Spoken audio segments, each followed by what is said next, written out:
So in my situation, had I been married, I guess they would have said, go ahead, you know, your husband will take care of you. Even married daughters have a right.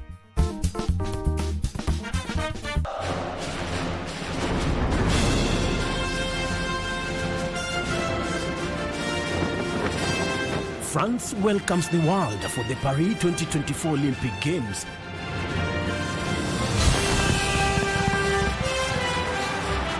In this edition, heroic Team Kenya is pushing boundaries as well.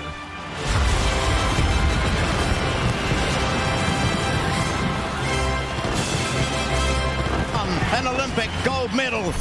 More significantly, Kenya is intent on claiming victory at the quadrennial sporting event comprising of 45 sports that will be staged from 24th of July through to the 11th of August. Here comes a dose for everyone. Yes, it is! For the athlete, it is chasing a dream of a lifetime. And for the fan, witness history in the making, live and exclusive on KBC Channel 1, your true sports partner.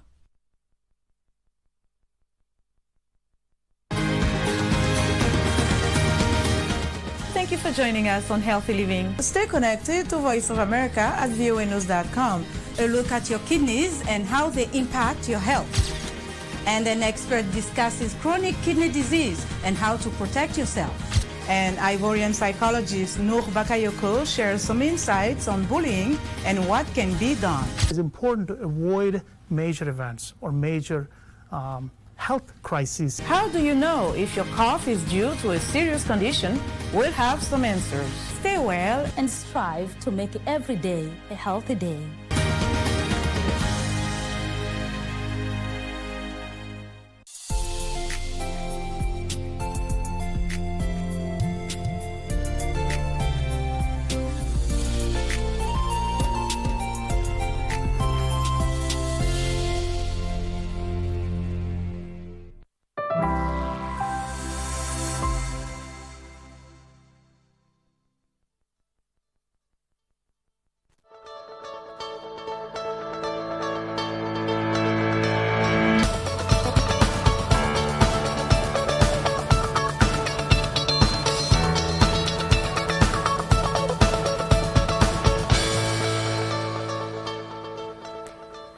Welcome to Good Morning Kenya. It is the 31st day of July.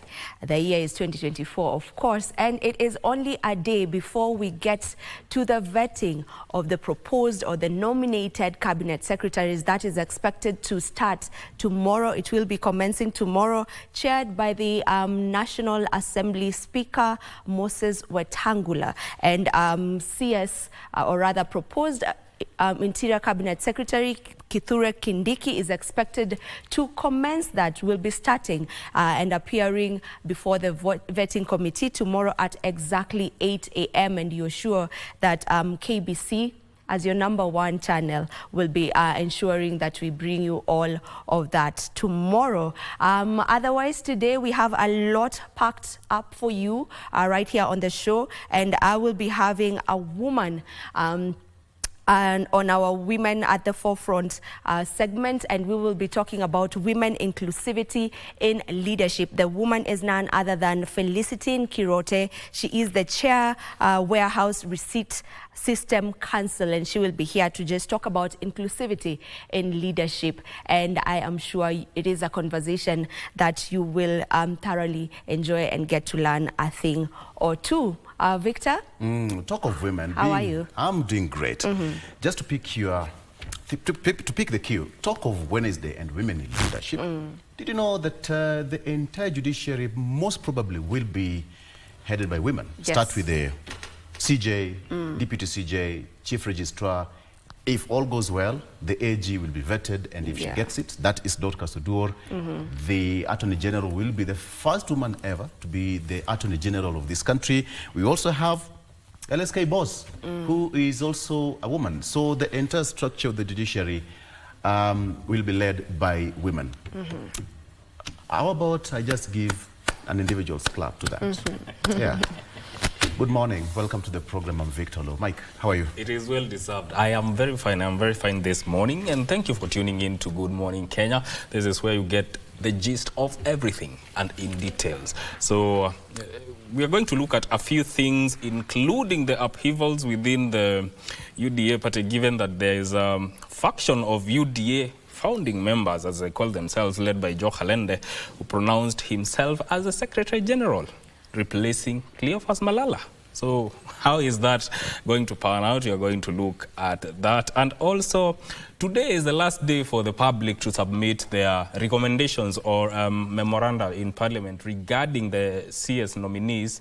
According to Parliament, the written submissions must be accompanied by evidence contesting the nominees' suitability. We are going to look at the political scene wholesomely in studio today, and I will be joined by Wakili Peter Wasaga, who is an advocate of the High Court and also a political analyst, Wakili Gibson Gisore, who is an advocate of the High Court, Crispus Wathimba, political analyst, and also Joyce Wamahiu, who is a political analyst. This conversation is coming right after the news with none other than Ray Manyara. Good morning, Ray. Good morning, and I like what Victor said earlier, that when you look at those who are holding, positions of power when it comes to matters of justice are ladies, or rather women.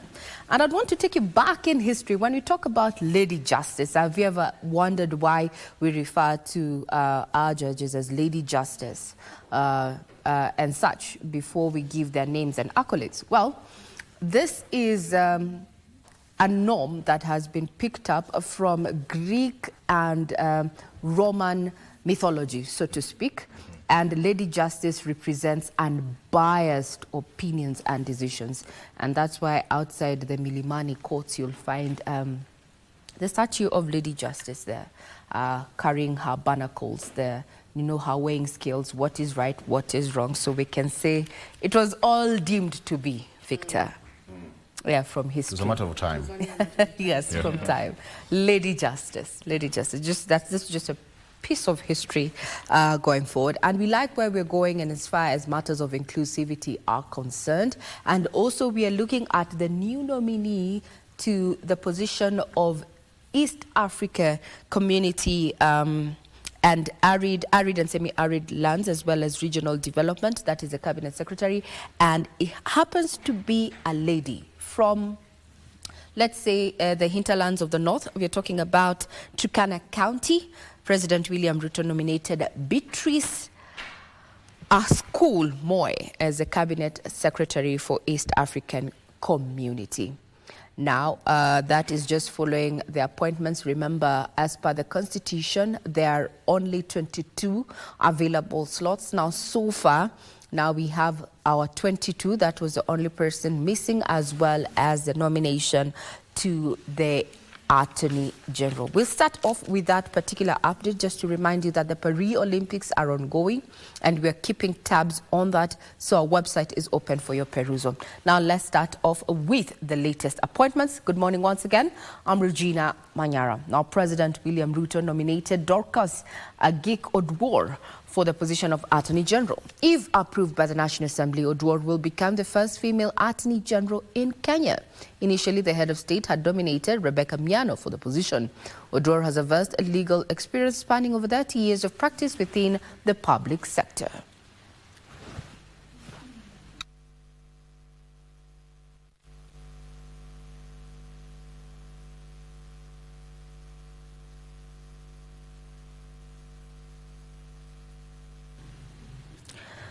Now, Dorcas Odwor, as it is, after decades of defending the state as counsel and prosecutor, is just but an interview away from writing history, and we hope we'll be here for it.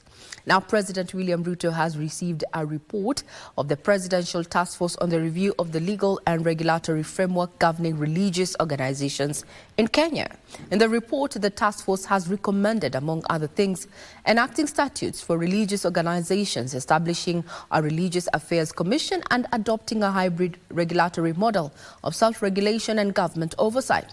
The task force further recommends developing and revising materials for civic education that explain and clarify the rights and responsibilities of religious organizations and citizens, and also underscores the dangers of religious extremism.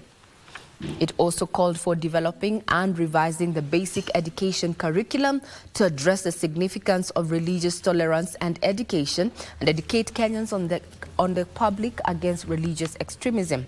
The task force was established in May last year in the wake of Shakahola Forest massacre in Malindi, Kilifi County, where over 400 people died after controversial preacher Paul Mackenzie of the Good News International Church ordered his followers to starve themselves and their children to death so that they go to heaven. We are truly grateful that you have taken time, a lot of time, diligently to put together the recommendations that are contained in this report.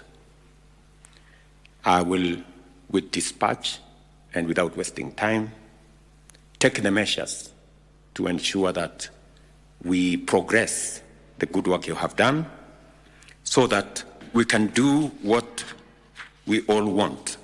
We can protect our right to worship God in all the ways that we choose to, and we also safeguard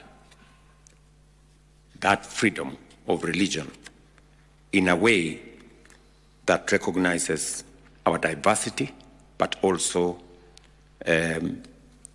brings responsibility to the exercise of that freedom.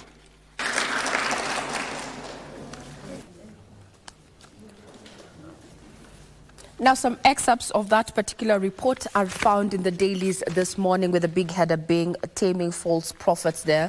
My colleagues will be taking you through the contents of that particular report, this that was handed over to the president yesterday in Nairobi. Now, the National Liberal Party leader Augustus Muli has castigated Azimio la Umoja One Kenya coalition for withdrawing his position within the selection panel and replacing him with Ambassador Koki Muli.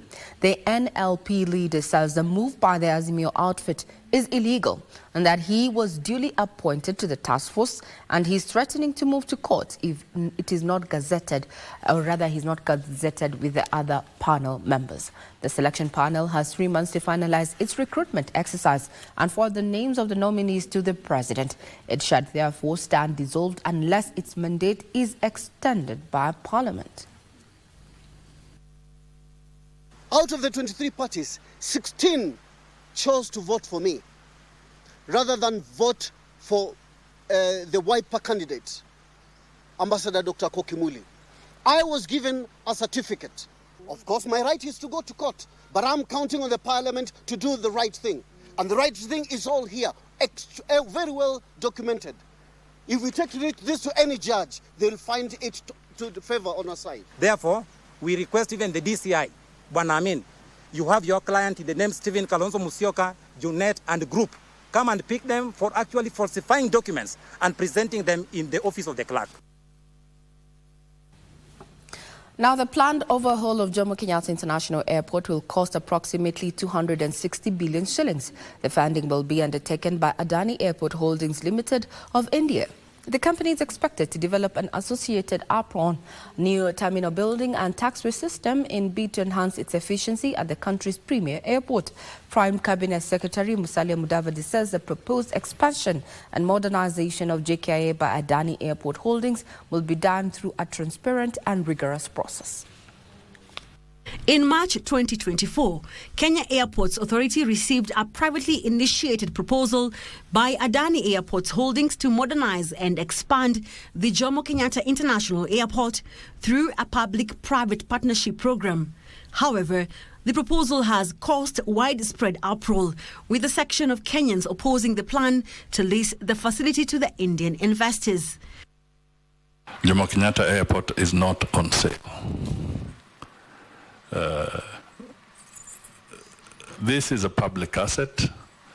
It is a strategic asset, and if it was going to be sold, you can only do it after a full public process that Parliament endorses.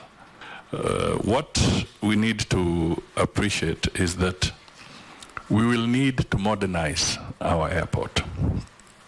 A statement by the Prime Cabinet Secretary Musalia Mudavadi says the proposal by the Indian firm is only meant to upgrade and expand critical JKIA infrastructure that has deteriorated considerably and is unable to support the projected growth in passenger numbers and cargo traffic. JKIA currently handles 8.6 million passengers and is expected to grow to about 30.5 million passengers in the next 3 decades. The upgrade will include development of the new passenger terminal building, refurbishment of existing terminals, a second runway, and enhanced cargo facilities. Musalia said that the proposal will, however, undergo the requisite due process and in accordance with the legal frameworks established under the Private Partnership Act before its approval. The proposed expansion of Jomo Kenyatta International Airport is estimated to cost 260 billion shillings. So it is a proposal and there is an opportunity for members of the public to give their views in regard to that matter. We'll be keeping tabs on that particular development. Now, legislators have questioned the expenditure of 1.9 billion shillings by the Communication Authority of Kenya on what they term as unsupported consultancy services during the 2019-2020 financial year. Public Investment Committee on Social Services Administration and Agriculture Chairperson Emmanuel Wangwe directed Communication Authority of Kenya David Mogonye to bring supporting documents for procurement of 2 consultancy services. The question is, 96 companies have not returned their responses. So if 3 had issues, how many do you think 96 will have? Operating licenses held included application service provider, content service provider, submarine cable landing rights, and network facilities provider Tier 1 licenses. The schedule of billing and payments during the financial year is tabled below. You can see on the table the amount declared by Telecom Kenya amounting to 602,175 includes for 3,995,000 for USF as attached in Annex 2C. Are not given to the auditors. Why? Because the accounting principles that are used by the auditors and the organizations are the same. They need to reconcile. So even if however much explanations or documents you bring before this committee, to me is null and void because it never went through the auditing process. This is like we are firefighting, in my view, because the process is very clear. By the time a report is before this committee, I mean, there is a lot of process. Auditors don't just pick documents from your office and bring to Parliament. No, you sit down with them, you reconcile, you use all the laws of processes, all the documents are brought, and then things are not adding up. You to provide more information, more documentation to beef up on your report, so that when we meet next time, we can actually take 1 hour to finish the remaining section of the report on 2018-2019. Well, now that effectively puts a cap on Matters News this morning. Be sure to peruse our website, that is www.kbc.co.ke, for further details on those stories that have been making headlines in the last 12 hours. Also tonight, we expect to be showcasing that masterpiece that is the Paris 2024 Olympics, since we are your true sports partners. So some of the developing stories that we're quickly following up on is the development in regard to the GKI lease and some of the fine print. Let me just read through according to this particular daily. It says JKIA lease the fine print in Adani's demands. So under that proposal is that the Kenyan government will not be able to build a new airport in the next 30 years that can compete with JKIA if Adani Airport Holdings take over its operations. That is according to the demands that have been set forth by the Indian conglomerate. Also, Adani proposes amendments to Kenya's laws that change of national aviation policies to enjoy sole mandate of running JKIA to stop competition in a bid to maximize returns. So also under the proposal, airports in Kenya, the ones that we currently have, will not be upgraded to compete globally, leaving them stagnant for 30 years if Adani actually takes over. So these are just some of the fine print demands under that particular debatable proposal by Adani, the Indian conglomerate. It is one of the headliners that we have on our various dailies.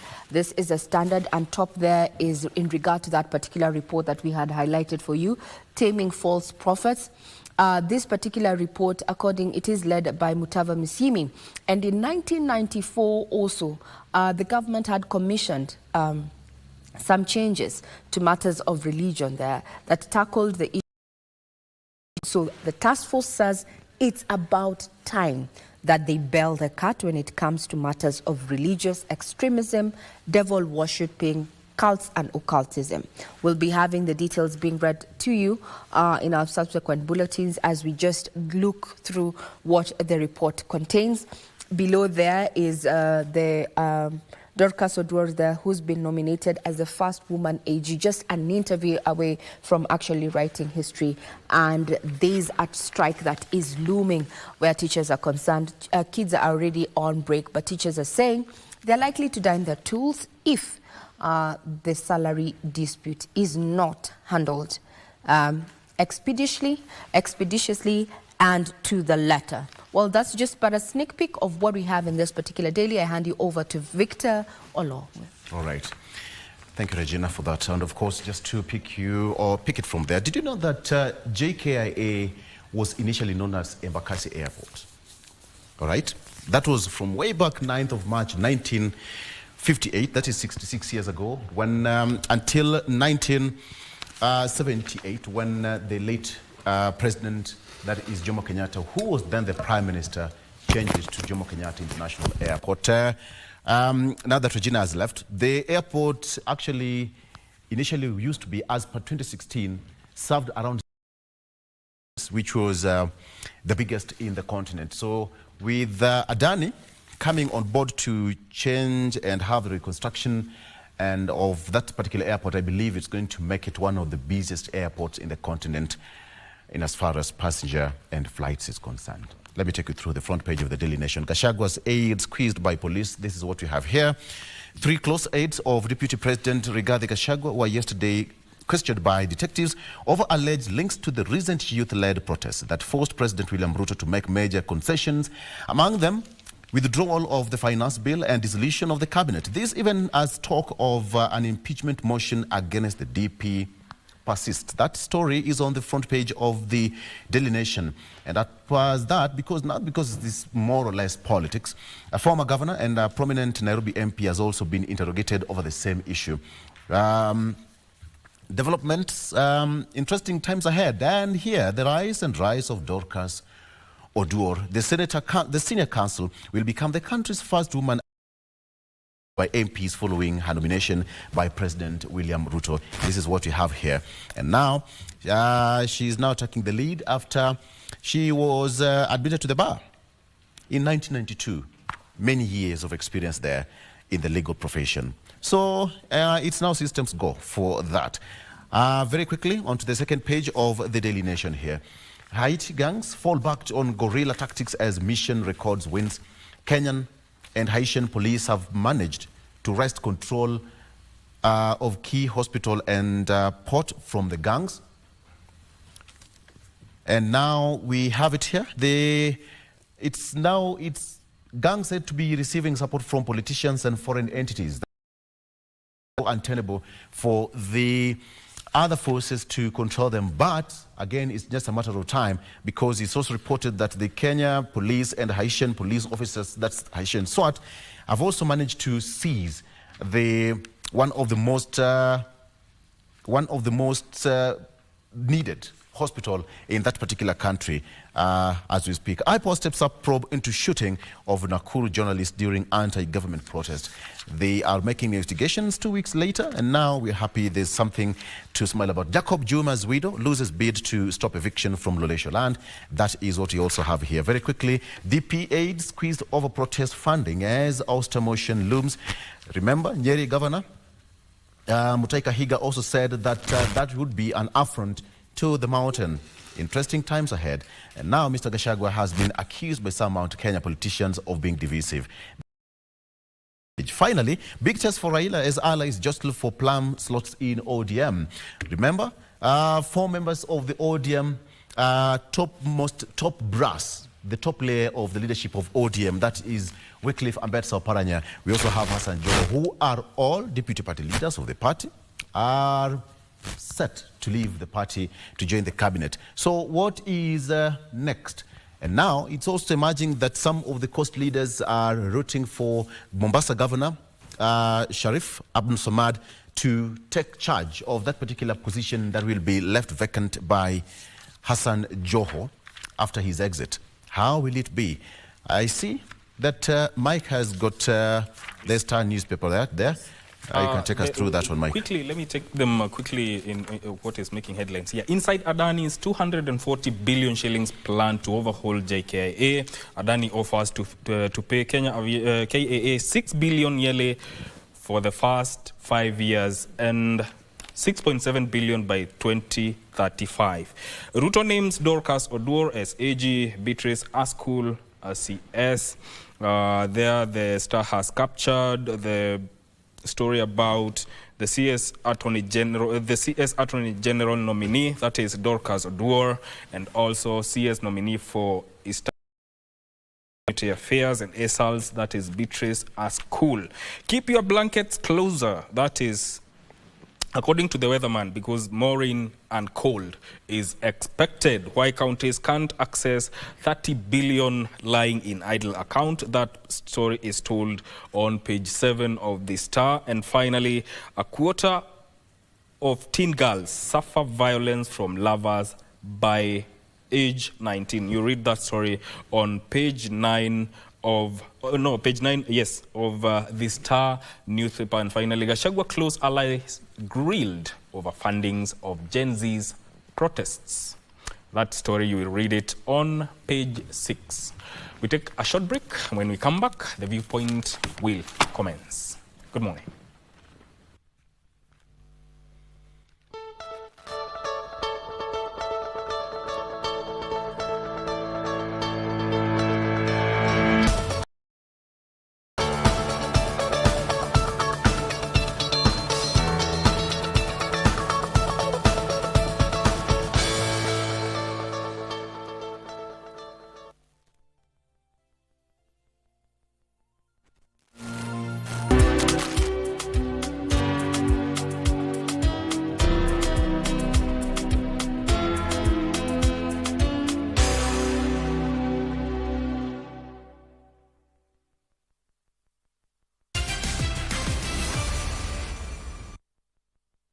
Safaricom, proud sponsor of Team Kenya at the Olympics.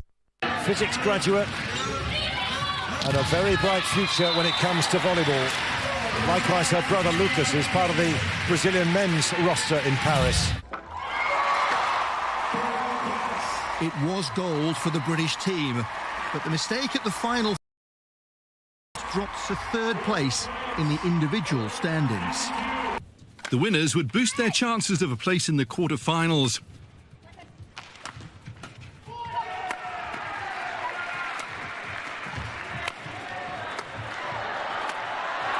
And Trans Power was impressive for the French pair. And the French crowd loved this move, finished by Marianne Badien.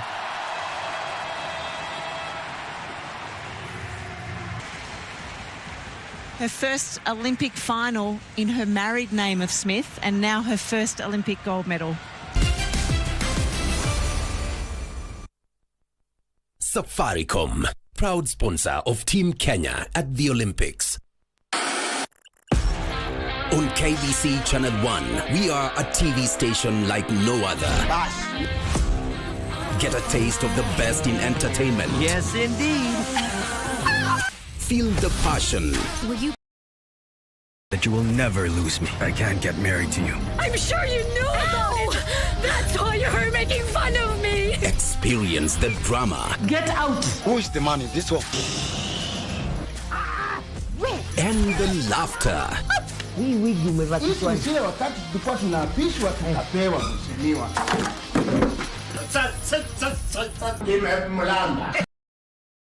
Move to the beat.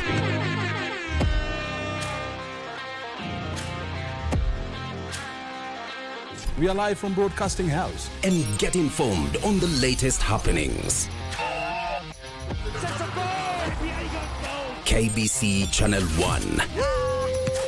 Wow. Yeah! We are the full package. Oh, yes. And Kenya's watching. Thank you very much for joining us. Could someone please pour some cold water on it? Life can be very busy. But everyone deserves a laugh. I have a big guy. We inject humor in your week's activities with episodes of Classmates. You need to see this. Camaraderie. Mischief. And everything in between. To keep you smiling all week long. I have a few minutes of boredom, so why not? Tune in to KBC Channel 1 every Monday to Friday at 6:30 p.m. for a daily dose of comedy.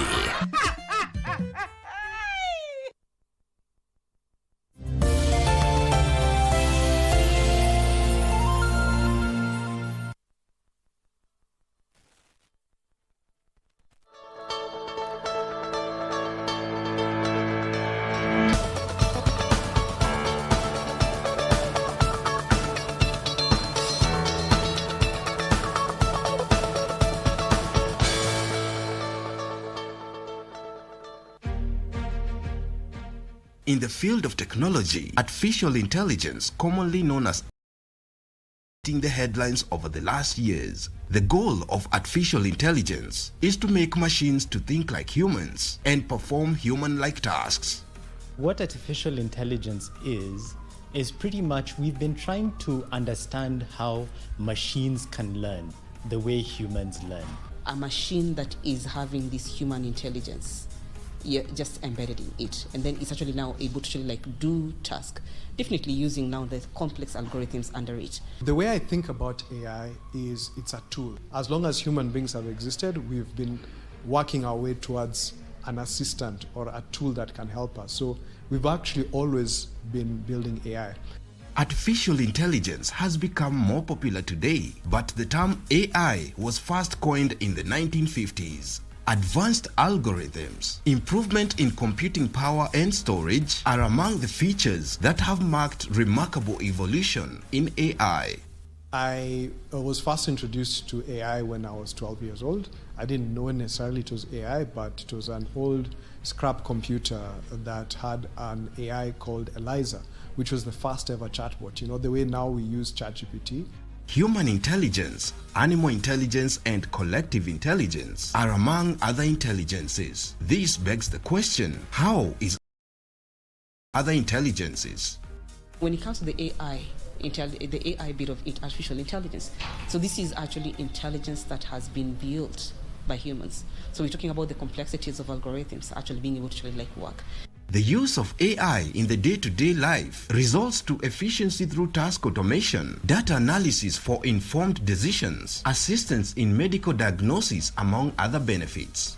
So what artificial intelligence helps you do is that this is a machine that doesn't need sleep, doesn't need to eat, it only needs electricity. Just think of this superhuman. That's what the machine is trying to do. Not really trying, it's actually doing right now. So what artificial intelligence does is it gives you superpowers. It can work day and night for your work. So meaning at night, it could be able to create new kinds of money for you. It's a tool. With or without one's knowledge, many have used artificial intelligence as a cutting edge in problem solving, language processing, and e-commerce services. If you think today, a boda rider is actually able to, complete their trips much easier because they are using Google Maps. Look at farmers. There's a lot going on when it comes to the farming bit.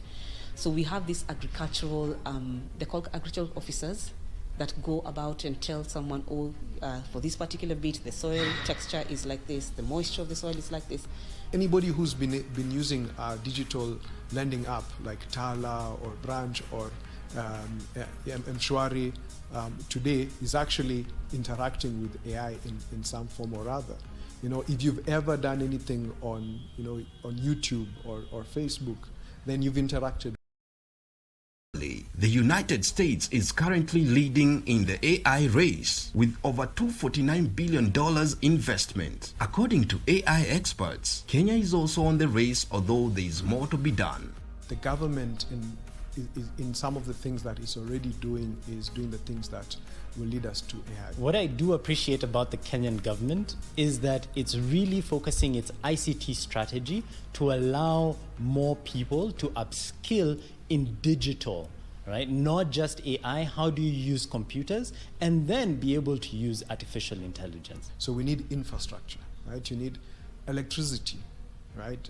We are doing a lot in terms of geothermal electricity, in terms of wind, so we can have a lot of renewable energy that powers AI, because AI is essentially power. You're using power to run data centers which store data. Despite its enormous benefits, especially in dealing with of AI is surrounded with myths and misconceptions. Different people hold different opinions regarding AI and the effects it has on human labor. So a lot of people would say things such as AI is going to take a job. The reality is that it's not AI that's going to take over your job. It's the person who learns how to use AI well who's probably going to take over your job, because they're going to be more efficient. AI will lead to unemployment, but it will also lead to employment. In a recent study by the International Labour Organization, it showed that AI will actually lose in Africa 1% of jobs, while it will increase jobs by 16%. AI itself is actually depending on humans, on what kind of data are we actually giving out. And as much as you're saying no, let's see where we're actually heading in the future. I'm not saying that it's going to actually take away humans, but for now what we can actually say is that AI is actually working with humans. AI is actually working with humans because we are the ones giving out the data. With the fear of the possibility of AI taking over jobs, the question still remains: what should be the strategy to ensure one does not lose his or her job to AI? Upskill yourself. So now the new packages are AI tools, AI skills. Go and learn them. Go and download, go and access ChatGPT, sign up for it. Go and download, Meta, Imagine, and create some, content for yourself and learn and play with it, create music, So really it's about people also teaching themselves and upskilling themselves. So learning the new packages. And now they're free. A lot of them are free. You don't have to go to some place and pay. It's free. All you're paying for is internet. Where either you like it or not, this particular technology is here with us. What you can actually just do is embrace. My message to Kenyans is that we really have a big opportunity here. Our governments have a great opportunity to continue empowering people into the digital world. We have a great opportunity to be able to be leaders on the continent, to be able to show what is possible and to use it to not only become more food secure, but to become a healthier nation, a much smarter nation, and to improve the world in a whole.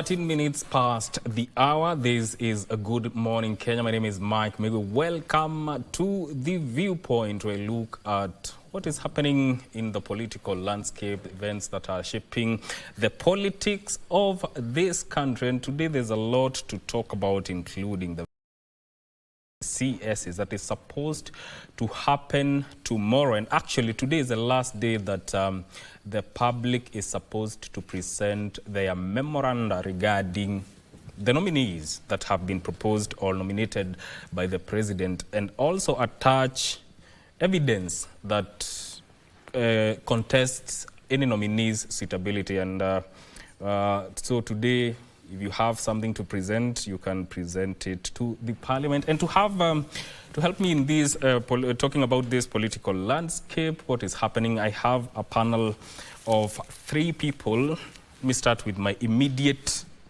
left, Joyce Wamahi, political analyst. Karibu sana. Thank you so much. Good morning, viewers. Yes, how are you doing? I'm all right. Greetings from County. Yes. I'm well and ready for the show. Yes. And also Engineer Crispas Wathimba, political analyst. How are you doing? Thank you so much for having me. I'm very well, sir. Karibu sana. Asante. And also Wakili Gibson Bisore, who is the advocate of the High Court. Welcome.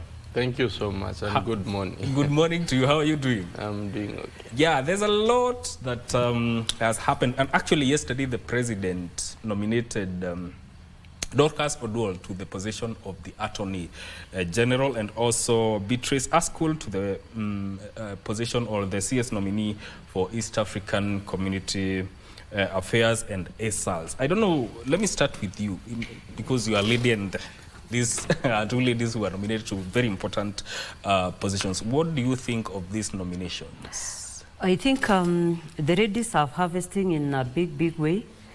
Dorcas is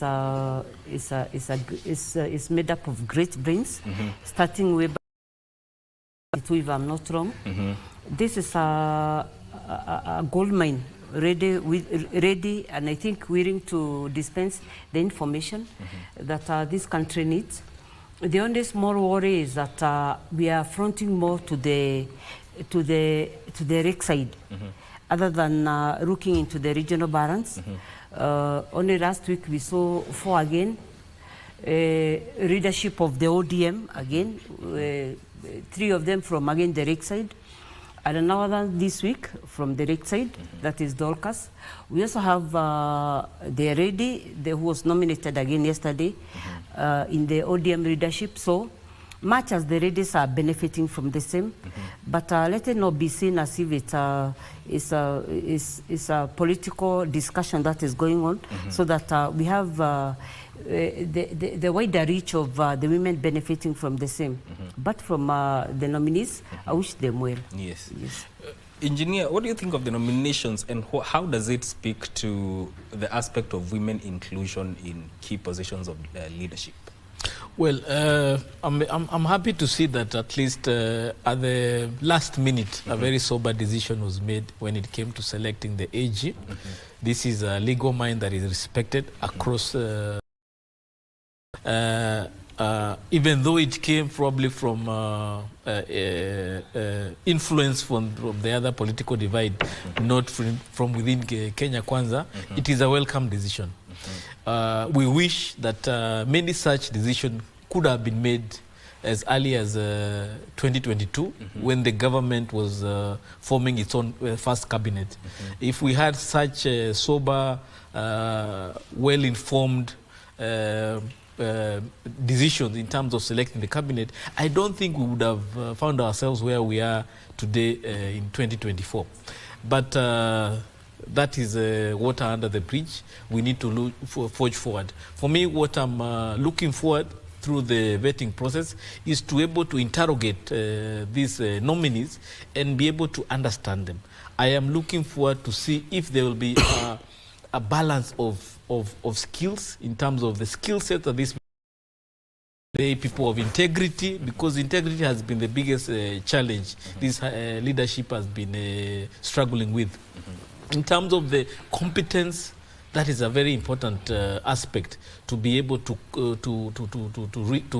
be able to confirm that these people are competent and they're able to deliver on their work. So we hope by Sunday close of business, when the vetting process will come to an end, we will have the confidence as a country that the protests that led to these changes were not in vain, and the Gen Zs and many Kenyans who were not happy with the kind of cabinet we had before will be satisfied with the decision the president has made. In terms of bringing the opposition or members of the to government, I think let's allow the president to make his decision. It is through his wisdom that he has found it fit to reach out to the other side. What is important is that whichever side he picks, it is a side that can deliver the promise of the Kenyan government. The politics should be about service. And we have seen over the last 20 months that politicians and leaders are not servants. They need to realize that they are put in that office to serve, not to be served by the Kenyan people. So therefore, we are looking for service. We are looking for productivity in the civil service. We are looking for value for money. We are looking for people who are able to give us direction where this country is going. We have only 2 years that we can really count on the governance and leadership of this government. 2027 will be a campaign year, so we cannot really depend on anything on that. But I can only say that there seems to be a shift in terms of how the formations of coalitions will be come 2027. The mountain, in my opinion, may not be forming the most relevant coalition party come 2027. William Ruto will reach out to the wider part of the country to form coalitions. So there is a political implication coming out from this if you look at the nominees from the ODM, they are strong leaders. We shall be looking at that. Yes, but when you look at what was nominated from the other side of the mountain, these are not people who can deliver votes for the I want Wakili to give his sentiments regarding the nomination of the two ladies. And actually, if you look at the judiciary, the ladies are taking center stage, because you look at the Chief Justice, the person who is heading the LSK president actually is a lady, and now a nomination of a lady to the position of the Chief Justice. Your views? Thank you so much. I think from where I stand is that the future is women. The future is women, and that is clearly being demonstrated. Yes. In the legal circles, we already knew that long time ago, and we are well okay with that, because if you look at, if we start even from the lower cadre of the judiciary, the magistracy, you compare the number of men vis-a-vis women, you go to the prosecution, still the number of women prosecutors outweighs the male prosecutors. I think there is something about law and women. I don't know whether it's the English, because I know most men don't do well in languages. The condition of having a very high grade in English or Kiswahili, I think, kind of puts a blockage for young men to actually progress, to end up doing law. I mean, I also teach at a law school, and I do realize that the majority of the people in the class are actually women. So that goes without saying that we don't have any problem having so many women in whichever docket that they have attained, provided they are qualified. So that having said that, we have seen the first Chief Justice being female. I think even in the region we set precedent. I think now even Zambia has the same. Now we are going to have the first AG as a woman, and that is, I think, progress. The president did talk about with an inclusive government, and I think when he talks of inclusivity, we need to see diversity and the face of Kenya. And actually, I think he's tried pretty much to do that. And as my friend Roitim has highlighted, we have seen the aspect of him picking very competent people from other sides of the country which were not represented in his cabinet, and also even in other sectors of government. So we are looking at a picture where the president is trying to prepare his house for performance, and then he's also preparing his house for the next election. So those two things are coming in handy to actually be able to show what kind of leadership we're going to experience between now and 2027. And all we wish for them is we wish them well, because if they do not perform, we also we go down with them, and we don't want to go down as a country with the president and his cabinet. So the most important thing to look at the moment is the fact that we need to have very competent and able people, because there were issues, as it has been highlighted, that there were issues with the former cabinet where you could look at some people, you wonder, how did they end up there? I think it's because of the political tokenism, and we will wish that from now onwards the president does absolve himself of the aspects of political baggage which he carried over from the last election, and is able to deliver for Kenyans, because what Kenyans need now. Madam Joyce, according to you, given the way the president has done his nomination, has he managed to achieve the aspect of national unity? To me, I think he's still way below. Bringing on board about seven members from the mountain, to me, it's a big no. Why? Wakili has said well that we need to bring in a phase of diversity and inclusivity. We have 42 tribes in Kenya. Trying to bring to war between the 41 and the 1. Why didn't the president pick, say, a maximum of 3 from the mountain and overrode the 4 to the other tribes? Because the Kenya is not about the mountain. We are bringing a lot of antagonism in the mountain, because we want to bring in, like, the mountain is having the cake, the Raja cake. I think here it's all about the improving of the economy. So the president should narrow down into improving the economy, providing the provision of good governance vis-a-vis the tribe.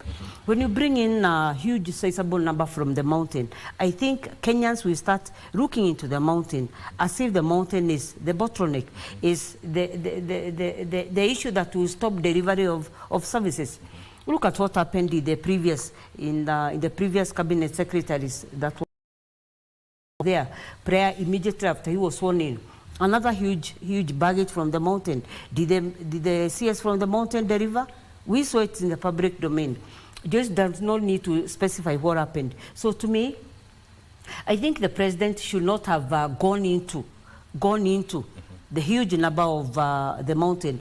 And even I'm requesting, praying that the National Assembly tomorrow, when they go and sit, let them bring down the numbers from the mountain. We do not require 7 from the mountain. Look at who was brought on board from the mountain. We have 3 lawyers there.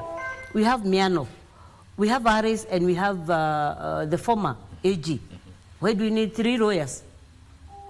Why won't we have diversified the professions of the mountain? Why at the expense of others? Let us specifically go to these persons and the professions that they can deliver. We do not need a lawyer, sorry to bring this on board. Look at what the CS designate, JB Muturi. What is he designated to go and do? Contrary to what he has undertaken to do. So I believe what was brought on board is not appropriate. When the National Assembly sit, let them even try to bring down the number from the mountain. Let them try to include even other tribes, like the Kamba, to be precise. Yesterday, the president brought on board a first lady from Turkana. You know, does other tribes have representation? Yes.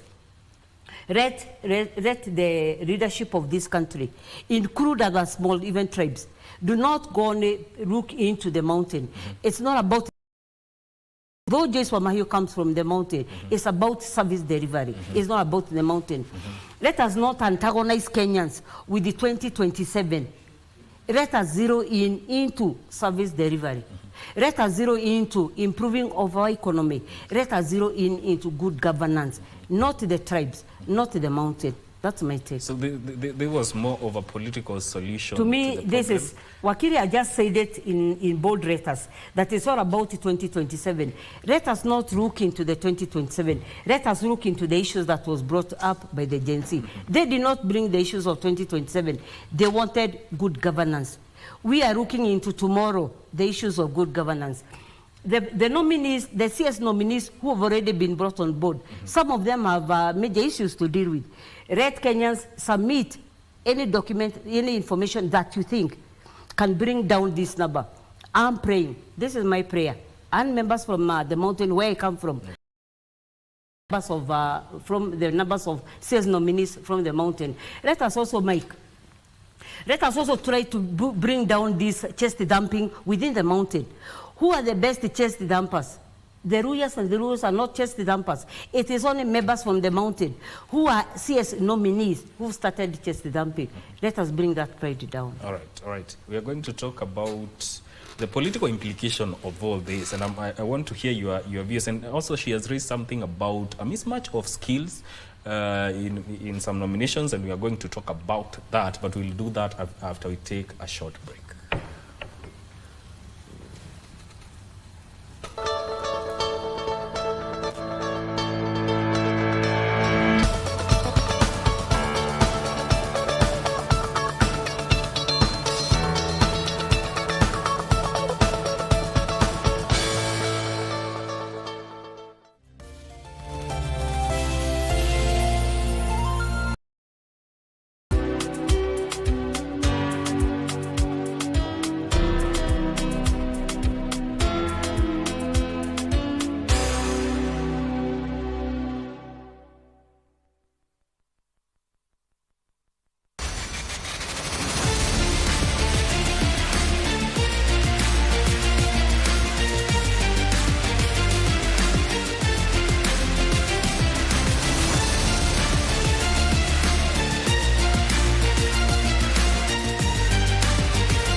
France welcomes the world for the Paris 2024 Olympic Games.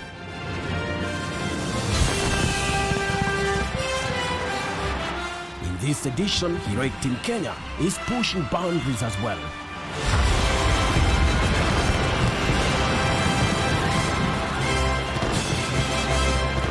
An Olympic gold medal. Kenya is intent on claiming victory at the quadrennial sporting event comprising of 45 sports that will be staged from 24th of July through to the 11th of August. Here comes a dose for everyone. Yes, it is! For the athlete, it is chasing a dream of a lifetime. And for the fan, witness history in the making, live and exclusive on KBC Channel 1, your true sports partner.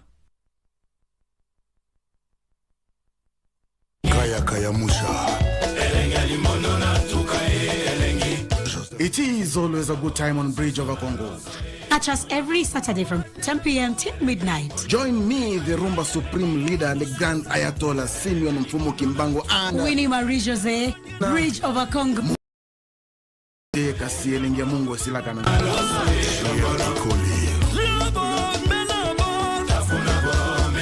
Chumvi huyeyuka chunguni, lakini ladha yake hubakia.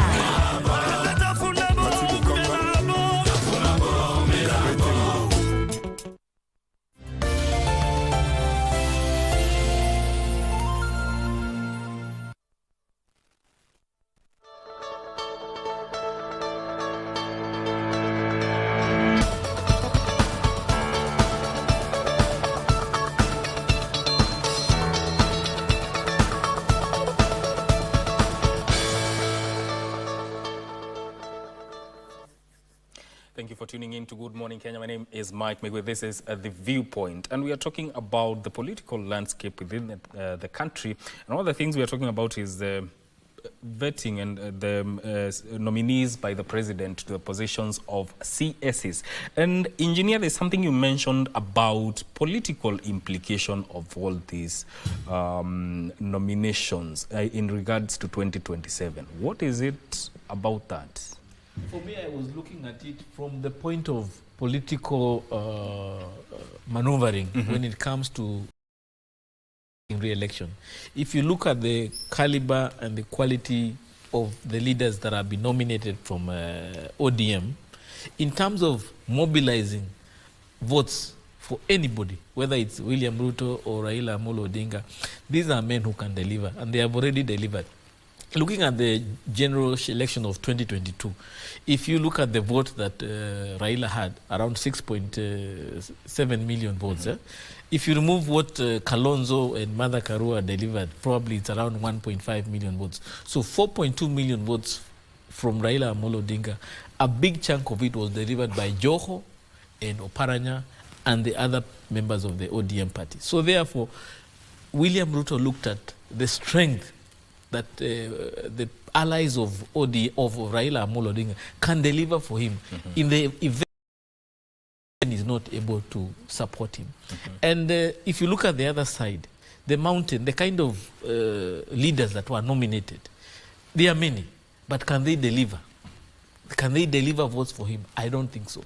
And I said it last year, that worry to Gachagua, the day Raila Amolo Odinga and Ruto will come together. These are people who have worked together. Back in 2005, they held a referendum that challenged the administration of Kibaki. In 2007, they formed ODM, which challenged the election of Kibaki and gave birth to the government of national unity, which was there between 2008 and 2012. So we need to realize that the mindset of William Ruto is towards how he's going to seek re-election. It might probably not about delivery over the next 2 or 3 years. It has to be about what he will be able to garner in terms of getting re-elected 2027, so to do his legacy projects in the last term. In terms of the mountain, looking at the history of this politics, Moi was able to rule for 10 years between 1992 and 2002 by dividing the mountain. And I see that has already started being manifested. The struggles between Kemani Ichung'wah and Ndindi Nyoro, Kiunjuri, and now the deputy president is a clear indication that the mountain may not be as restful by 2027. We will probably have factions, we'll have a divided mountain, we'll have a mountain that has no direction. Only if one person may be able to try and work together to bring these people together is only that can salvage this mountain. But there is a likelihood that the mountain might be in the opposition come 2027. Come 2027. Yes. Wakili, given the forays that the president has made into the opposition and specifically ODM, does this dalliance between the two undermine or affect the role of opposition in parliament? It does greatly, and that is, I think, the biggest challenge in this whole mix, because as Kenyans we deserve better, because we have a robust opposition as it stands, and when the president goes ahead and picks the minority leader from the National Assembly, who's been his fiercest critic, then clearly, I mean, when you take out the leader, then you know that the whole group becomes confused. So you will need to go back, regroup, and then start strategizing who is the best fit in this equation. Is it Watima? Is it someone else? I mean, and then, you know, these people are not even prepared for this role. So it means we have lost a soldier who was already battle-hardened. So we'll need to, again, another 2 years to harden another one. Already we'll be in election. So that is a tactic of, that is a political tactimanship from the side of the president. And he has really gone for the people side. I think even the ODM itself admits that generals have gone with one, I don't know what they were calling the other one. And that means, but then you also look at it from the other angle. I mean, what is ODM gaining? He wants to go for this was done closely when he was about to hand in his documents for the AU position. And it's the government which was presenting the papers on his behalf. So that means that he needs full government support. So what did he have to give in exchange?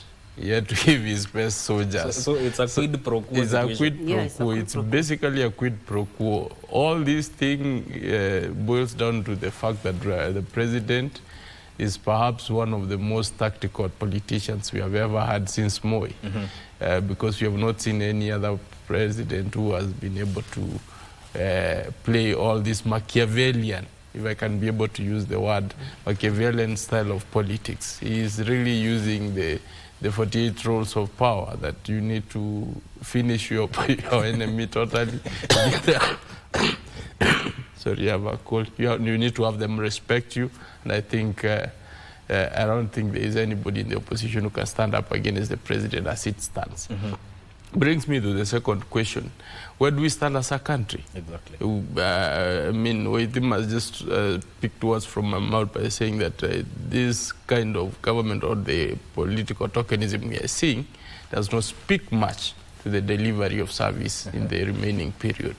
Maybe what we might see maybe is pet projects of the president being accomplished so that he goes into the election. But then we have a big the cabinet because of the Gen Z issues. Nobody's talking about the Gen Z issues, and that is going to be a major problem. And one of the things they were saying, the Gen Z were raising, is that the president, having overhauled the whole cabinet, needed to bring technocrats. According to you, did the president squander that chance? I think he has. Unless he really plays a very tight game with the kind of people he has chosen. And I mean, you don't bring people from the other side and then you start immediately shepherding them towards your line. You realize that some of the people he has chosen, like Oparanya, was one of the fiercest critics to the fund. What is the Hustler Fund? The Hustler Fund. Yes.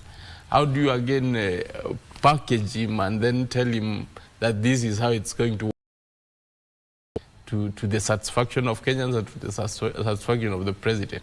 So that kind of mix brings in a lot of problems. So I think what we are going to expect is we are going to see a lot more of the Gen Zs boiling down, raising issues because they feel left out. As much as they say that this government was going to be inclusive, it does not involve much of the Gen Zs. There are issues which they were talking about have not been handled. And I think as a country, the president has lost this opportunity, because if he had taken it up, we could be having a restful Kenya. And a restful Kenya means a Kenya which is able to sustain itself, Kenya which is able to, because we have the teachers get back to work. Can we have the feeding program get on course? Unless these people are going to deliver on that, I mean, after they are sworn in, unless that is the next memorandum we're going to see the president give to Parliament, because right now Parliament is debating the appropriation, the amended appropriations bill, so that they can be able to bring in issues. I don't know, I've not seen it, whether those are some of the provisions which have been put in there, because that's where the problem lies. Until those issues are sorted, we are not going to, is 2027, much as he has properly crafted it, might be taken away from him. Yes. Madam Joyce, according to you, in a way, has the oversight aspect from the opposition been weakened? Yes and no. But before I answer you, allow me to just rope into what Wakili said, brought on board the issue of the opposition. I think this time around we have a more stronger opposition. Of course, we know Jubilee is down and dead. We have Wiper as a strong opposition. Inside the House, we have Wiper opposition. But out of the jurisdiction of the house, out of the perimeters of the fence, we have a strong opposition. This is the agencies. This is an issue that people have not brought on board to start analyzing the same. That this revolution was started by them. They've realized that we rearranged ourselves only in short term, and then we've gone back to our comfort zone. Look at what the president did. Yes. He nominated one CS for 2 positions. Why? Like the president was not sure. I'm seeing this. You've also brought out the issue of the Hustler Fund. I'm seeing like the vetting will only be a short-term business. Again, the revolution will come. Look at the CS nominee for health. Already matters are in the public domain. We do not need to hide our heads in the sand. We know that initially her certificate had been cancelled. It was only restated a week prior to the nominations. This is information in the public domain. This is what people will try to petition the Speaker to the National Assembly. Is she going to pass or not? It's in the public domain. So I'm seeing this as a short-term arrangement for the president to realign himself. Then once the nominees have been swapped up, have been accepted, then he swaps up now the position to suit what he wants. So to me, this is a short-term rearrangement that it is a lost opportunity. And we needed to capture the golden opportunity. When the president was forced by the agencies to drop the CS, I think he should have taken the advantage of releasing that baggage. He did not bring down the baggage. He brought the education, who was the running mate of the former CS, the CS education. So in essence, you are bringing Kamau to with a Joroge. The oversight issue. In the House, it will be compromised. Why? My 2 Ebo brothers here brought in the issue of the leadership in the National Assembly, whereby 2 heroes who Kenyans never thought would talk good of the current leadership. This is John Badi and Opio. Today they are talking good. So Kenyans will start wondering, how do you define good and how do you define bad? So in terms of oversight, Kenyans now need to start preparing themselves, because the National Assembly will not do oversighting. In essence, this will be the party issues that will be discussed in the National Assembly. When you bring in the issue of the vetting tomorrow, it will not be based on the papers held by the nominees. It will be about the party leadership. What issue?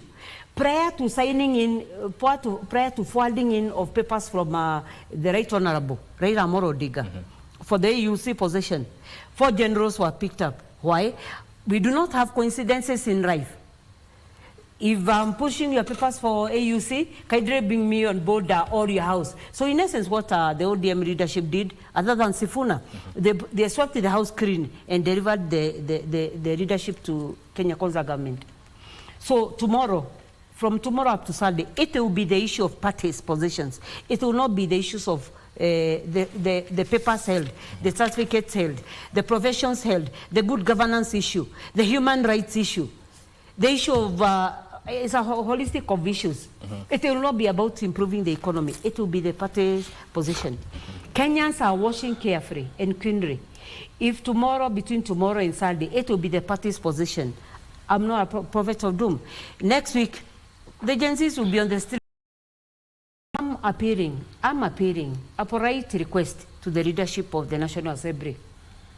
Kaidre, deal with that issue soberly, so that we do not have next week, we do not have a lot of disruptions in next week, where you can bring down these nominees, bring them down. Don't depend on the party's position. Use your brains.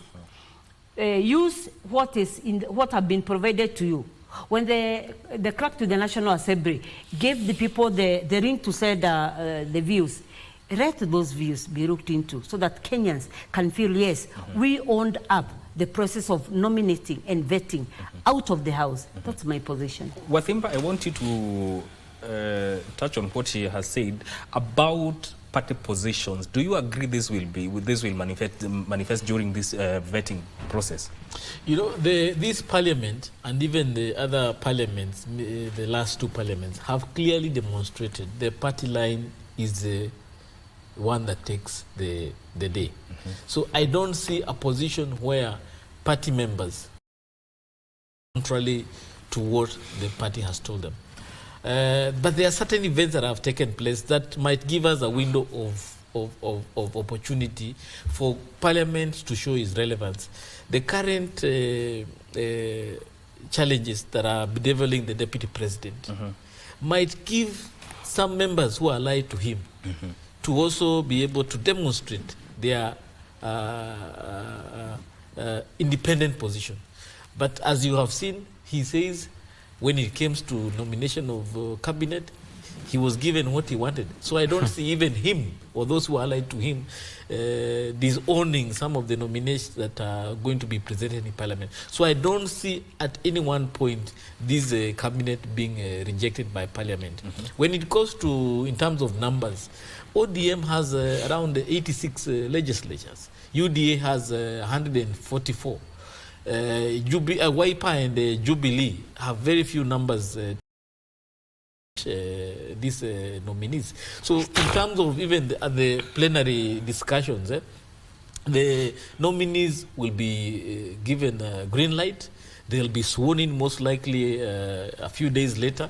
The only problem I'm seeing is that the Gen Zs or those who are agitating for change in government, if they are not satisfied, we may see further riots or protests in the future. But the only concern I have is that for the last 1 month, this movement has remained partyless, leaderless, and tribeless. Tribeless is okay. Partyless, I'm not very sure. But leaderless, that's a challenge because you need to organize yourself so that you can be able to maximize that movement that you've built, to be able to demand as a movement what you want. This movement will go in that was able to bring change, but who took advantage of that opportunity is the president himself, because he was able to let go some of his cabinet secretaries, but he was able to weaken the opposition by inviting the generals of the opposition to his government. And therefore, over the next 2 years, I don't see any challenge he will face, both in terms of legislation in Parliament, but also in his executive, because he has his people now across the entire government infrastructure doing whatever he wants. The only solace we have is probably with the nomination of the AG, Madam Odur, because she's a competent legal mind. We are sure that some of the bills that will be signed into law will be good laws which will not be rejected will not be challenged in court, as we have seen in the last 2 years, where numerous legislation being challenged because and they are not meeting the required standard.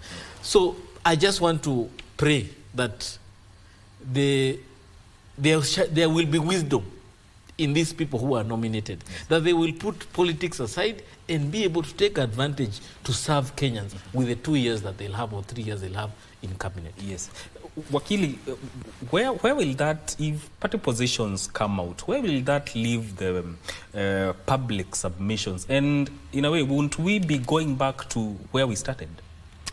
I think we run the challenge of going back to where we started. That is my biggest fear.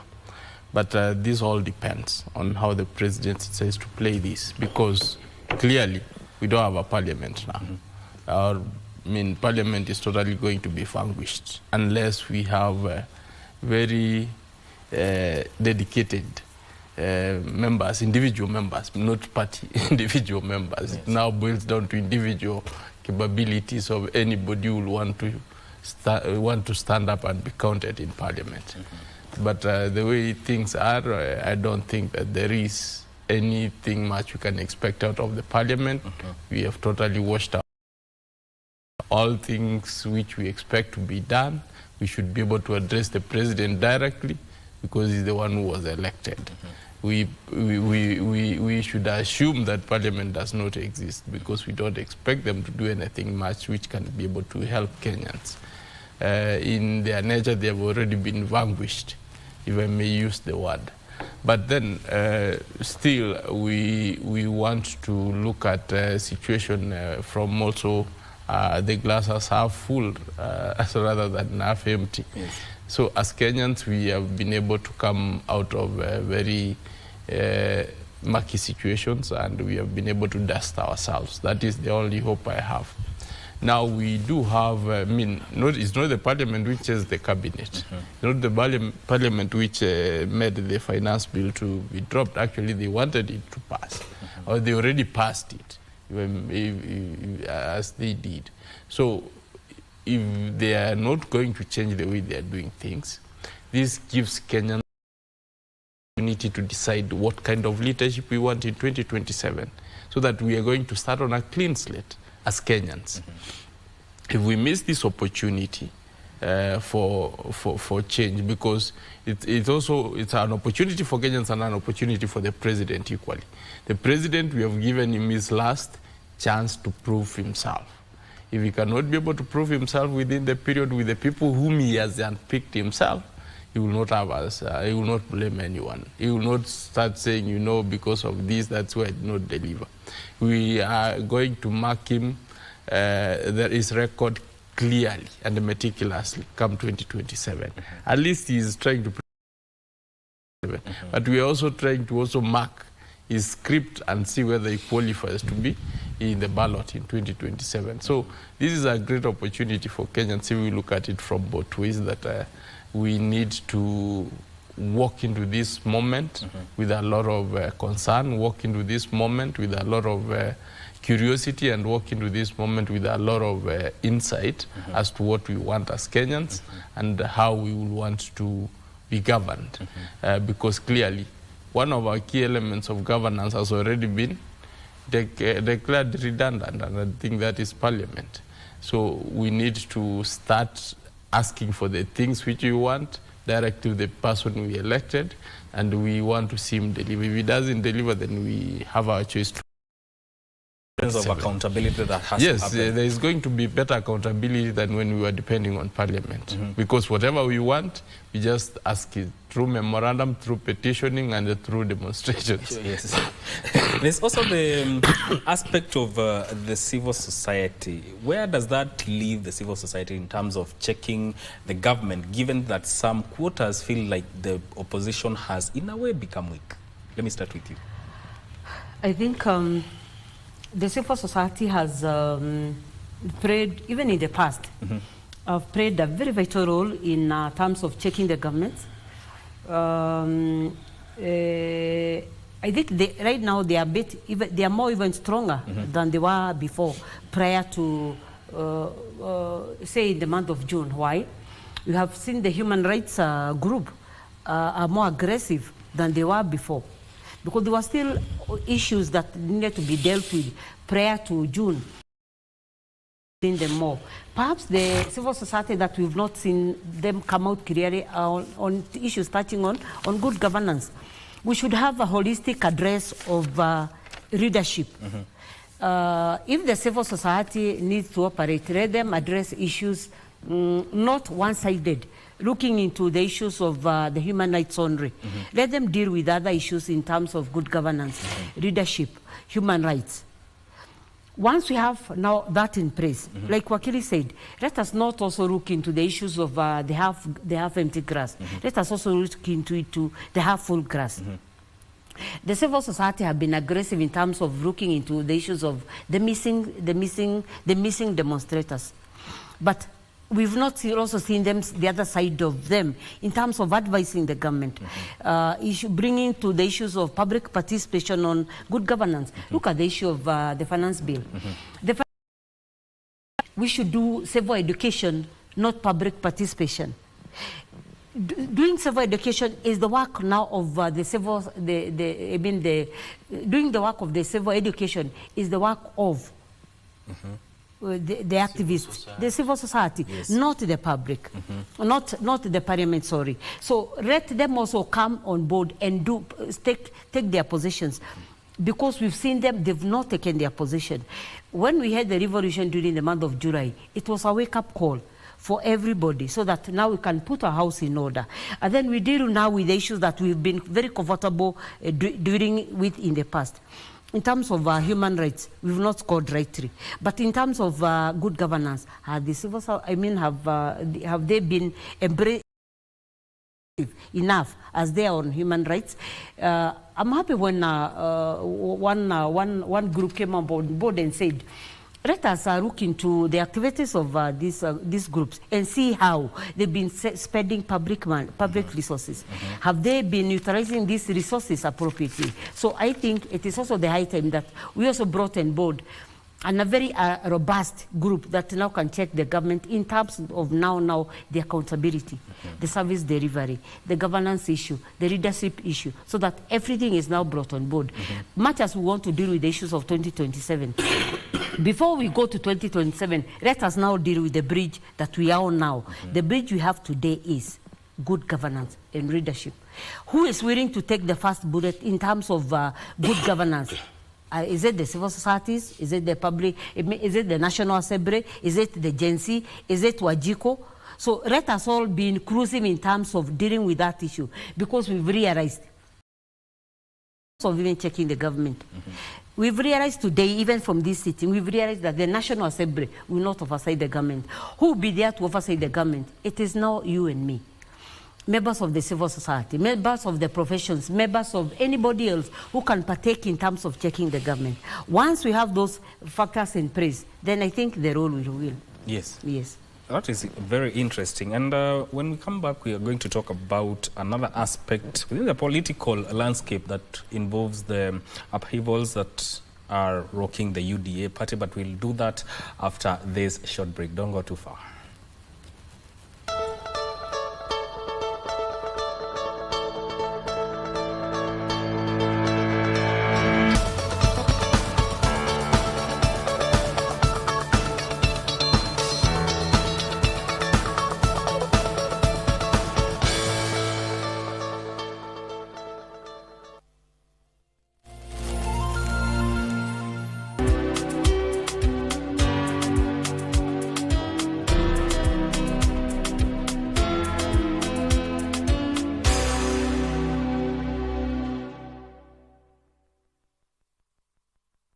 Are you a talented artist? Or are you passionate about a topic you want to discuss, but money upcoming artist?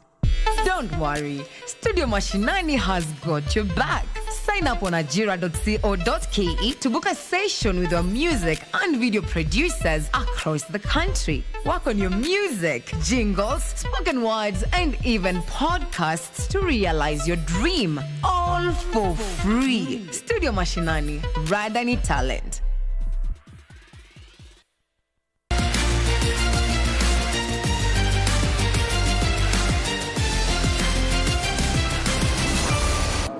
First of all, my name is Dennis Mwanzo. I'm a Venom as a team name.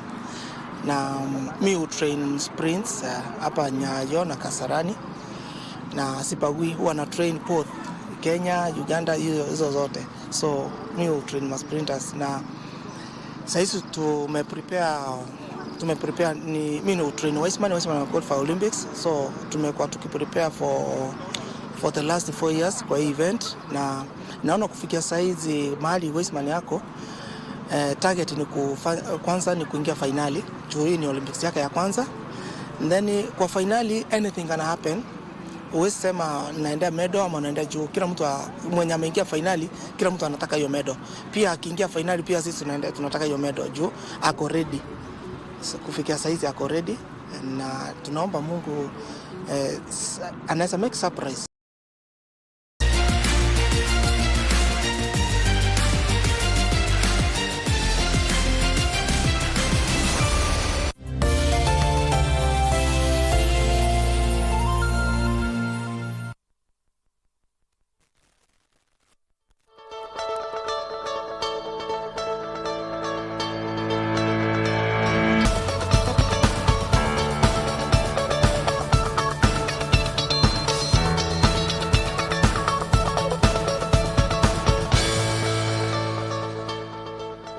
always a pleasure to have you on board here on Good Morning Kenya. This is The Viewpoint, and we are looking at the political landscape within the country. We are talking about the civil society, and Wakili wants to add something about what you've said. Go ahead. Yes, I think when we talk about civil society, we also need to be clear and alive to some of the developments which have happened, especially in the former regime. We were able not to see a very robust civil society because of the kind of legal regime that used to exist was abolished. And then the president was not able to sign the new bill, which could be able to allow them to operate freely. So that, for a long time, made the civil society to be quiet and not to be seen. And that, of course, reduced the civic education, which happens in the country, and that brought down or clawed back on the political space and the aspects of what the civil society does, that is civic education. So when we saw that, the president recently passed in the Public Benefits Act, which now allows them, that's where you've seen them come up immediately, because the platform has been already raised or hoisted. But our constitution is one very interesting document. That's why we shouldn't worry about Parliament and them sleeping, because we have accountability at various stages or at various levels. We have the civil society, which we have talked about. We have the people themselves through Article 1, which gives them the power to automatically or directly exercise their powers when they feel nobody is speaking for them. We also have the independent organization, what do we call them? These organizations which have been anchored in the Constitution. The commission, the independent commissions. The independent commissions is one other place which has gone to sleep. We have not seen any meticulous effort, save the General of Government. The Auditor General Nyakango, who has been speaking, but the other commissions like EACC, the other commissions which we have, we've not seen them present any reports or actually talk about their reports openly, because you need to present them to the public first, then present them to Parliament. Maybe they've been doing them quietly and presenting them to Parliament. Right now, the Auditor General is auditing the reports for CDF. To Parliament be doing, because from when be able to have themselves that goes against the aspect of separation of powers, and that is something which we have debated for the longest. Kenyans, we need to when Parliament goes, we need this independent to inform the people of what is happening with their resources, of what is happening with issues governance. The issues to do with, for example, the independent body which deals with national cohesion. We haven't had it talk about anything for the longest. I don't know who is their leader right now, who is the CEO. So some of the things which we have when the Gen Zs are talking about we need to see governance, we have bodies and the independent arms of government we should be dealing, which are asleep, which we need to also start waking them up, or ensuring that the people who go to these offices are people who actually know what to do. Because the other challenge is some of these people who are elected to this office, they don't know the difference between their right leg from their left, and they're sitting on a very important public organ which is supposed to serve the Kenyans. So those are some of the challenges which we need to also deal with, to deal with issues of governance. Yes. All right, let's move on to another matter, and this concerns the story that is carried on the front page of the Daily Nation. Gachagwa's aides quizzed by police. The three close allies of Deputy President Rigathi Gachagua were yesterday questioned by detectives over alleged links to recent youth-led protests that forced President William Ruto to make major concessions, among them withdrawal of the finance of the cabinet. That this even as talk of impeachment motion against the DP persists. Engineer, what do you make of this? Well, when we talk about political witch hunt, yes. That kind of direction tells to that. Because I think recently aides to the Prime Secretary, Cabinet Secretary, were also alleged to have been involved in some kind of clandestine activities using his office. We have always seen people around political leaders misusing the influence they have to do something that is sometimes not within the jurisdiction of their work. So let us allow the investigators to do their work, but let them make sure that they do it objectively. Unfortunately, even if the aides are found to be innocent, the consequences of this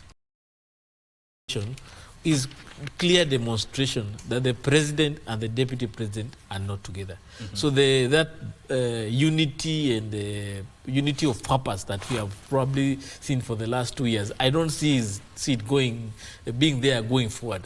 And that will be a very bad place for us as a country, where the people who are elected together, and many Kenyans went to vote and said, we elect you, William Ruto and Rigathi Gachagua, to be holders of the presidency, are not united. And it tells to the challenges we are going to face as a country, where over the next 3 years, it will not be about service, it will be about politics and how relevant one can remain politically. Because Gachagua will probably take a position of where he's defending his relevance in the mountain, and the president will go in reinforcing his generals and the ones he has even acquired now, to make sure to come 2027 he's re-elected. So where does it place Gachagua come 2027? Come 2027, the likelihood of Gachagua as a running mate is highly unlikely. We might see a first woman VP in Kenya, or first woman deputy president in Kenya, and most likely not from the mountain region. Most likely from somewhere else in the country, who will work together with William Ruto to run the government 2027-2032 if he wins. But as a general concern across the board, the Gen Z movement went for 2 issues: integrity and accountability. And as we have all spoken here, the civil society was there before the Gen Z went up routes. The independent commissions were there before they went to route. So it tells that these institutions have failed in holding the government to account. And now that we are also going to have a weakened government, we can just tell ourselves that we have only ourselves to rely on, and not any institution, not any organ of government, or not even the civil society to rely on in terms of checking this administration. Let me get your views on this. And also, there's some politicians within Mount Kenya that have termed the deputy president as divisive. What's your take on that? I want to take from where my brother has stopped. You've just read it, Raudre. You know, this is plain English. Like Wakili said, readers are good in English. Yes. That the headline reads, yes. It does not read interrogation on the deputy president, or does it read the same? No. So why are we impeaching if Wakili's brother is on offense? Why are we going to then to Wakili?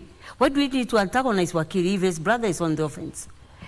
This is a wrong precedence that we are setting. That for offenses done by Mike's brother, we want to put Mike on the cross. If the interrogation is on the aides of the deputy president, then Gachagua has no business whatsoever with the offenses of omissions or commissions done by his aides. Way back in the month of late May, 2 employees of the super Salim Davadi were implicated in some huge scandal. Other than the arresting, the matter has gone down. Did we seek a motion to impeach the super CS? No. Why we deliberate in terms of addressing issues? Why do you want to see that one brother has sinned more than the other brother? If it is the issue of sinning, There's two offices, one misused. The office of the cabinet secretary, I mean the office of Musalia Mudavadi, the office of Rigathi Gachagua were misused. Why are we not dealing with the persons who did the offenses and not, and separate the two? The Mountain has read also that newspaper today, and I'm sure in the village where I come from, they are discussing this headline. And they are discussing this headline in reference to and no publicity was made, but on their son, who asked members of his village to come out in huge numbers to go and vote for the principal. And they were obedient. And they went and voted for the principal. So in essence, when you try to separate the two, you'll be doing a lot of disservice. I think President Ruto is a wise man, and this kind of, I will not use negative words in the morning, but this kind of drama, the president don't allow. Even for the persons who want to impeach, throw it in the dustbin, because they are trying to divide you. If the president of this country if the president need political survival for 2027, this is not the kind of discussion he should be holding. Because you need the numbers. You do not need the persons. It's not even the president who is discussing this. The president has not been mentioned anywhere. Where I come from, Mike, the dog will not bark until the owner asks it to bark. Here we are seeing, I'm not saying that the owner of the dog wants something, but we've had in the recent week, two of the Mountain addressing the deputy president in total disregard. And yet the principal have kept quiet. If the principal wants to stop this discussion, he will not take 2 minutes. He will only take a second to stop this discussion. It's in the public domain. Does the principal want to encourage this discussion? I will not want to answer. But my prayer this morning, the principal, who is the president of this country, do not allow this chest dumping to go on in the Mountain. If it goes on, they still have their numbers. And if you try to isolate the Mountain vis-a-vis other tribes, they'll also revolt. Mike, before I conclude, what is happening in the UDA? Why weren't the elections for the party position, why were they stopped in the month of March? There were a lot of rumbles. What is happening at the background of Oparanya and Bugoma and Trans Nzoia? Why did we have a meeting last week castigating some senior leadership? Because there's a lot of disharmony. The president is an image of it's a national image of cohesion. Deal with cohesion in this country in terms of addressing these pet issues. Because of the Western region coming out to address the issues of they've not benefited. They have benefited. The Mountain, they've not benefited. They have benefited. Let us stop that discussion. If we allow that discussion to go, the president will not see that seat. But we want the president to see that seat. Let him stop that discussion. Let him not antagonize the son of Madeira. Because even the madman has a brother. And when you touch a madman, the brother will come up.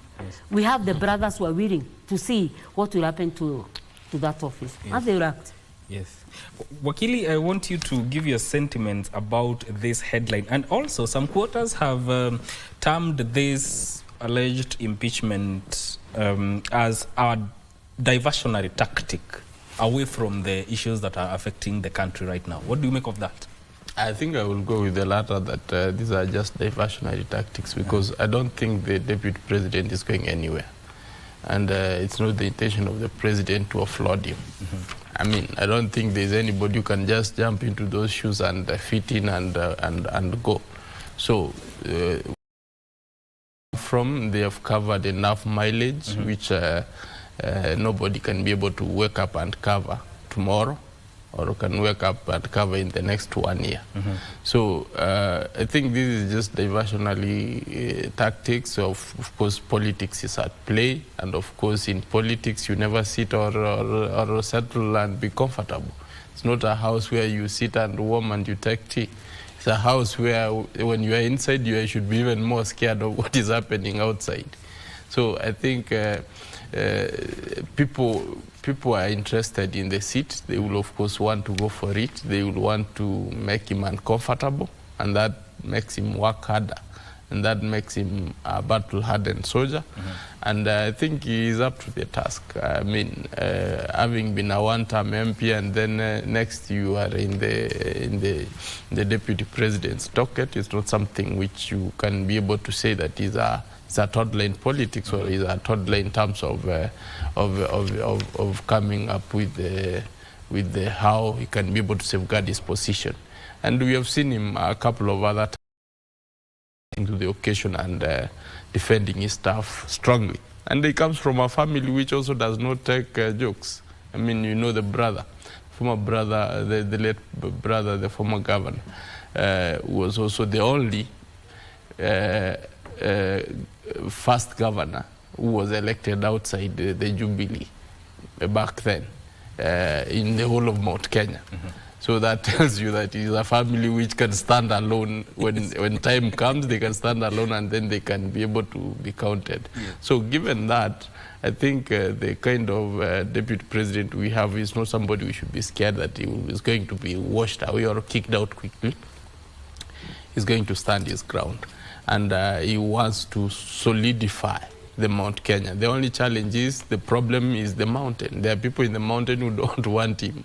They feel like he took their cake, or is eating their cake, and they want it back. Yes. And that's where the problem lies. Well, the entry of the Raila into all this has sent some has set some undertones within the deputy president's camp. And also this aspect of impeachment, the deputy president has dismissed it, and he has said it's progressed by quote-unquote idiotic minds that are taking advantage of the prevailing situation to settle scores against those they term or they don't like and support. What do you make of that? Well, Raila and William Ruto have one common challenge when it comes to ascending to power or retaining power, is having that one block of vote that can deliver for you a decisive win. And that one block still remains as the Mount Kenya vote. Even if you go to Western Kenya, they may have the numbers, but they don't come as one block. The Luo Nyanza vote, it's one block, but it's not as substantial as the Mount Kenya vote.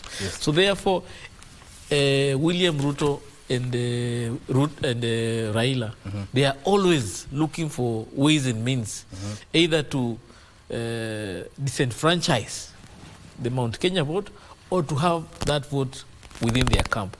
And Moi was very good in making sure that that vote, as long as I don't control it, it is not united. And that is how he was able to retain power for the 10 years of multi-party democracy. William Ruto, I wants to use that kind of route, where I may not have you guys, but you also will not remain united. And that's why there's this seeds being planted, where the mountain is appearing to be taking several directions.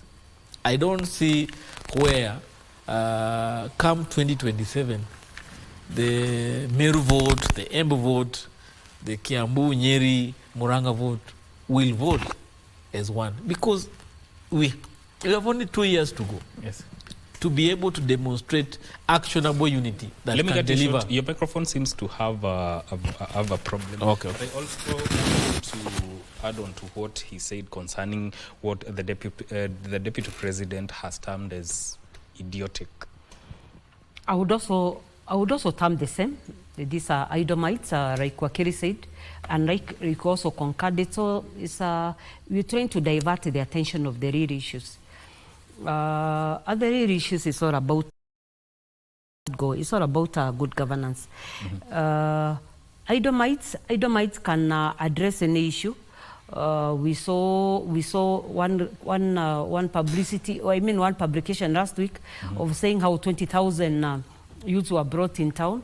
Logistically, it's not possible to bring 20,000. But I think also, these are also people that have nothing else to do. when Mwagi Kijori addresses that office, it's not regarding Gachagua, it's not about regarding himself. It's about the office holder of that office. Let us run to. I do not want to say he does not have respect for that office holder, but he needs to check his issues and let him address the real issues. We have major issues in Laikipia East, where he is the member of parliament. There's no water.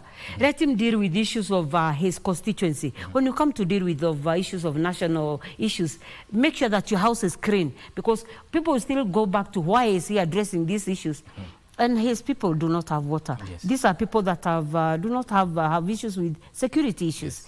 Yes. Let people not be that idle. I think we have an idle Kenyan there, who have nothing else to deliver other than delivering that nothing. And that nothing is going to antagonize the mountain. My prayer is today, do not antagonize the mountain. We need the numbers. President Ruto needs the 6 million vote intact from the mountain, and can only get Idomites are not very Idomites. Yes. We have an Idomite there. Yes. So your microphone is well now. I think yes, you can finish on your point. Yeah, I was just saying, as Madam has rightfully said, the unity of the mountain is good for everyone. But there are those who are seeing the opportunity where if I break down this sizable vote into small, fragmented, disunited blocks, I will be able to retain or acquire power. And that's a very sad thing, because if you look at the mountain and the contribution it makes to this country economically, it's quite significant. If you make attempts to disenfranchise this region politically, it will also lead to disenfranchisement economically, and that will have serious consequences into the economic health of this country. We must appreciate that every person from every part of this country has a contribution they make to what makes Kenya a great country. And as much as we may want to see the mountain as a threat, we must also see the opportunities it brings to this country. We have a region that provides a food basket in this region. It has produced a huge tax contribution to this country. It has produced presidents that have sustained the growth that we are all enjoying today. We have had presidents for the last 35 years coming from that region, and their contribution cannot be wished away. Therefore, we must, as a people, jealously guard these people, because they have done great for us as a country. Trying to disenfranchise them, you will see what will happen to you as a country. We must also realize as a country that the mountain is not our enemy. And we as Kenyans are not enemies to each other. It is the bad leadership that is an enemy to us. So therefore, we must seek consciously the kind of leadership we elect. The Kiunjuri was a cabinet secretary in Uhuru Kenyatta's government. What did he deliver when he was a CS for agriculture? I remember one time the president was complaining about they were in Nakuru showground, that you are not delivering. And within a few years, he was dismissed. So therefore, he does not have the capacity to come and speak to us and tell us, I am a better leader than the deputy president. When you are the CS of agriculture, what did you do for your people? So therefore, let him allow the deputy president to perform his role as a deputy president and the leader of the mountain. When it comes to challenging that position, he will have that opportunity come 2027. Let him focus on mobilizing his party. Let him have his party spread across the entire region, so that when it comes to choosing within a party, he will present himself and the people of the mountain will make a decision. But for now, we need people to be given the space to deliver on the promise of Kenya. Impacting the mountain negatively. Negatively. Yes. Well, that is interesting. And in the interest of time, let me give you opportunities now to give your closing remarks, and I will start with you, Wakili. Thank you, Mike.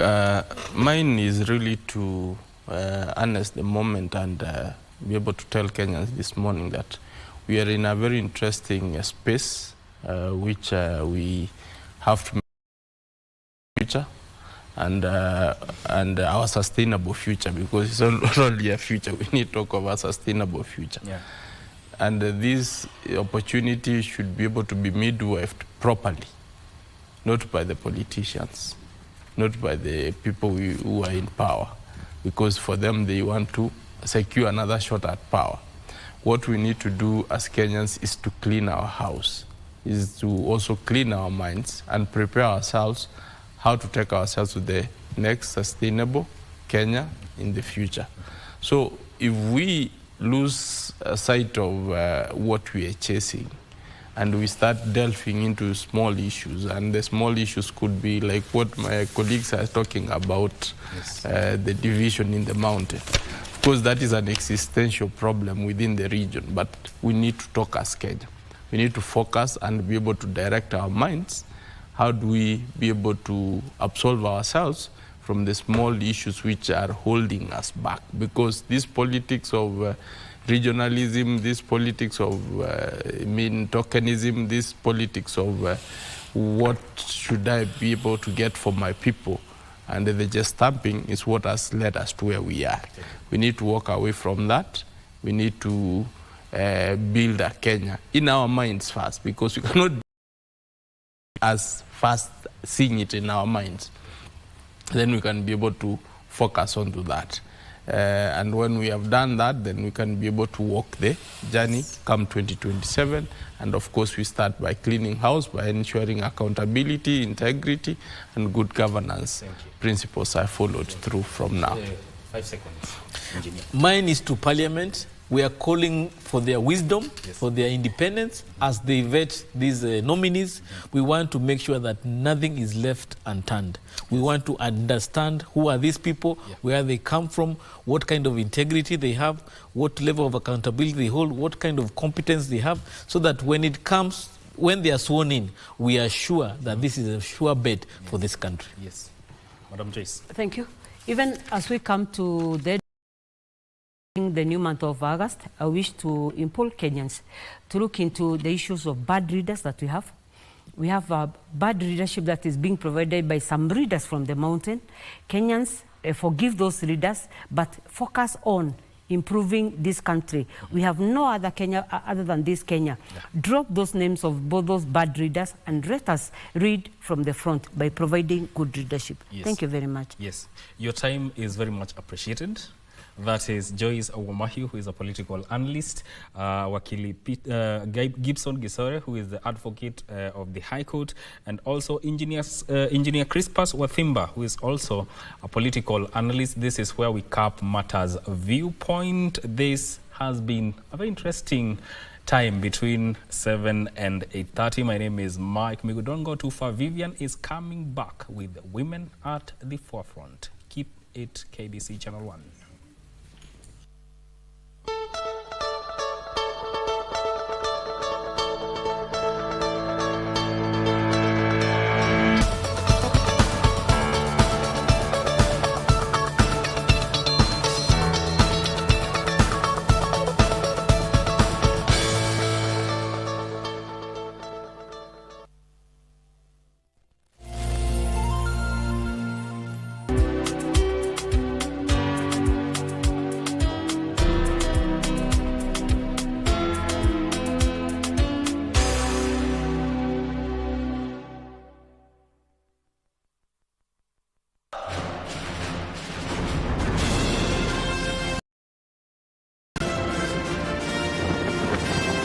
France welcomes the world for the Paris 2024 Olympic Games.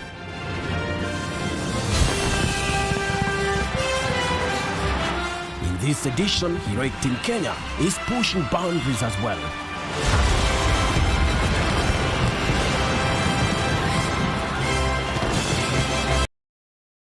Olympic gold medal. More significantly, Kenya is intent on claiming victory at the quadrennial sporting event comprising of 45 sports that will be staged from 24th of July through to the 11th of August. Here comes a dose for everyone. Yes, it is! For the athlete, it is chasing a dream of a lifetime. And for the fan, witness history in the making, live and exclusive on KBC Channel 1, your true sports partner.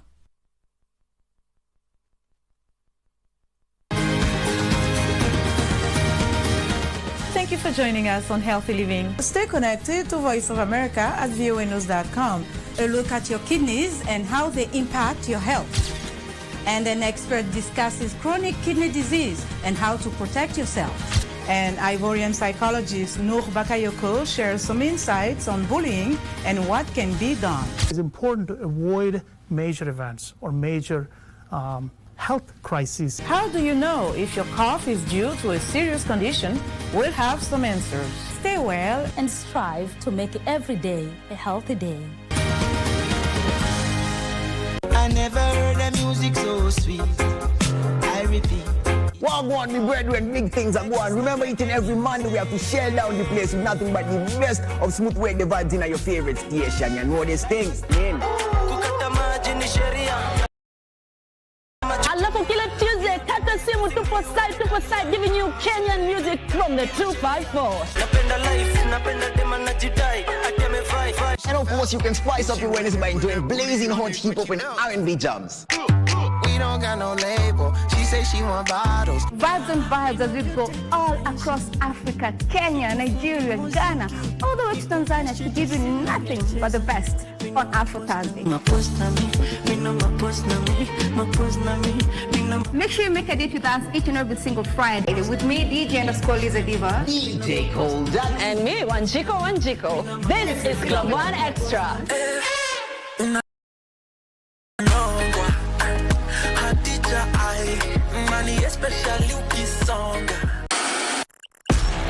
On KBC Channel 1, we are a TV station like no other. Get a taste of the best in entertainment. Yes, indeed. Feel the passion. Will you promise me? I swear that you will never lose me. I can't get married to you. I'm sure you knew though. That's why you're making fun of me. Experience the drama. Get out. Who's the man in this one? And the laughter. Move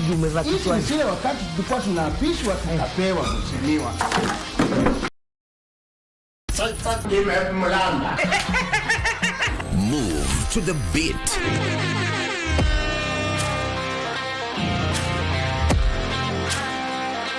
We are live from Broadcasting House. And get informed on the latest happenings. KBC Channel 1. Wow. Yeah! We are the full package. Oh, yes. And Kenya's watching. Thank you very much for joining us.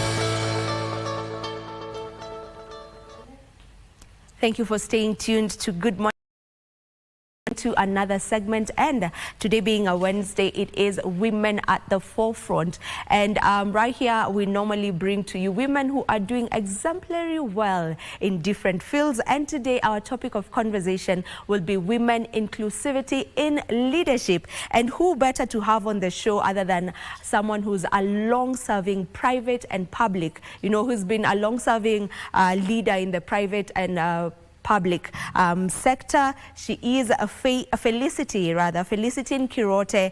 She is currently the chairperson, Warehouse Receipt System Council. Felicity, welcome to Good Morning Kenya. Thank you, Vivian. You're doing well this morning? Yes, I am. What about you? I'm doing very, very okay. Yeah. Too. Now, we're talking about leadership and the inclusivity, when it comes to leadership, whereby women are not marginalized no more. If you can just give us a bit of a trip down your memory lane on how you got to be where you are right now as the leader that you are. Thank you very much, Vivian, for having me here again to be able to talk about women in leadership and my journey in leadership, to be able to inspire the younger ones, just to let them know that they can also do it.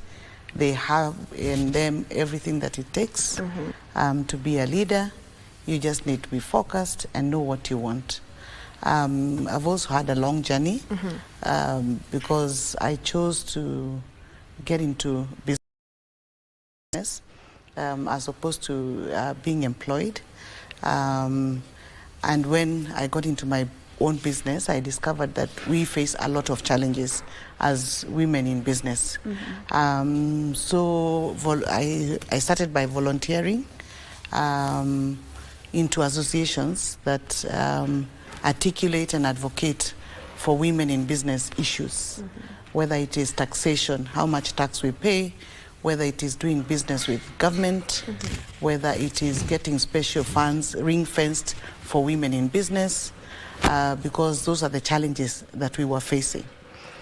So I started off by joining the Federation of Women Entrepreneur Associations, where we were articulating our issues.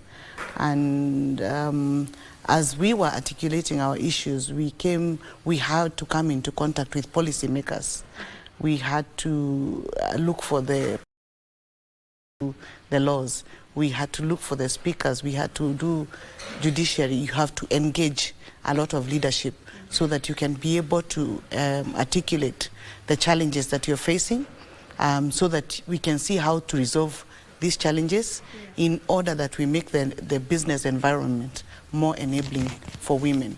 So my interest developed there, and that is how I ended up being selected to sit in boards.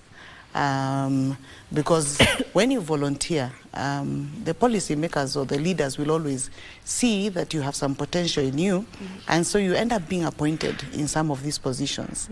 And when you get into the boards, then you see that actually all these parastatals or whatever board it is, at the end of the day, it's about public service. You want to see how is it that you can deliver effectively to people, because governance is about organizing ourselves to be able to make our lives better or our communities better. And upon engagement in the boardroom, then ultimate leadership is actually when you engage with the real, the person that you would want to make their lives better. And that's how I got into politics, grassroots politics. So it has been a long journey. I have been focused. I have known what I want. I know what it is that I would want to see change or happen in our communities. And yeah, so anybody else can do it. The young girls listening today can do it. Yeah. The young women watching me today can do it. So I want to encourage them. And I also want to tell them it's a great time to be a woman in Kenya. Just yesterday, 2 women were nominated into serious positions. That's true. First Attorney General woman in Kenya nominee was named yesterday. So we are making progress, that it will get better.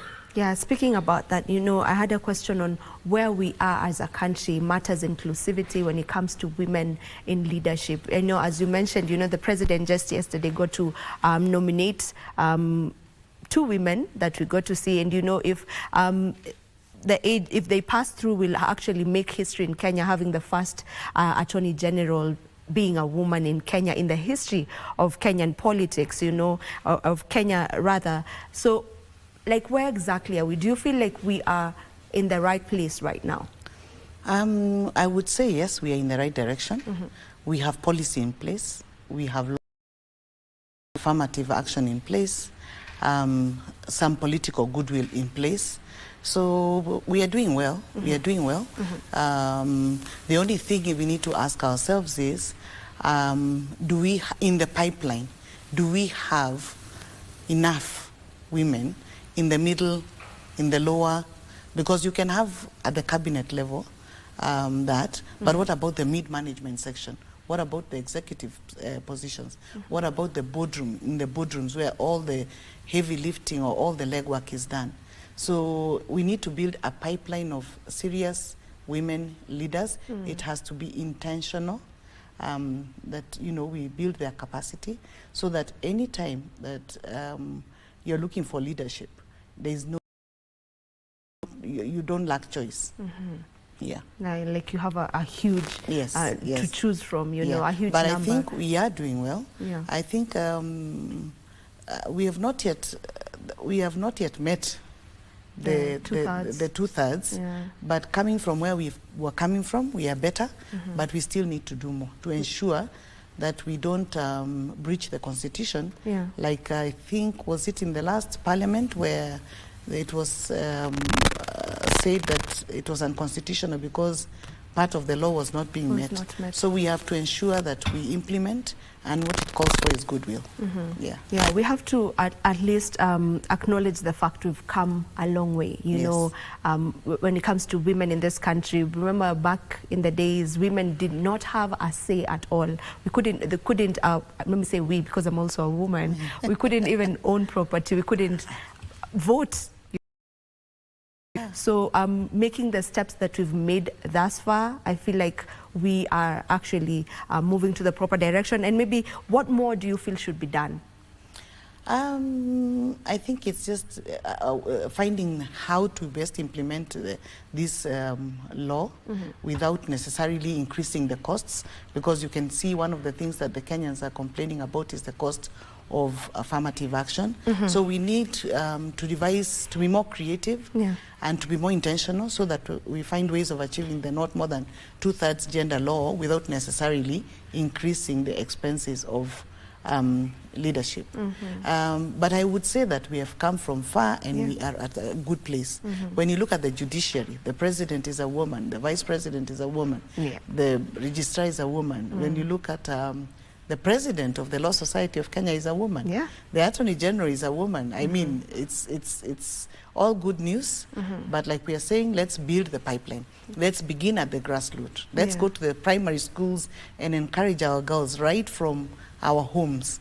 Build the girl confidence, ensure that we facilitate them, ensure that we give them what they require for them to thrive, because there's nothing wrong with them. They just need to be given those things that make them probably miss school time, whether it is paying school fees, whether it, you know, a lot of children drop out of school for lack of sanitary towels.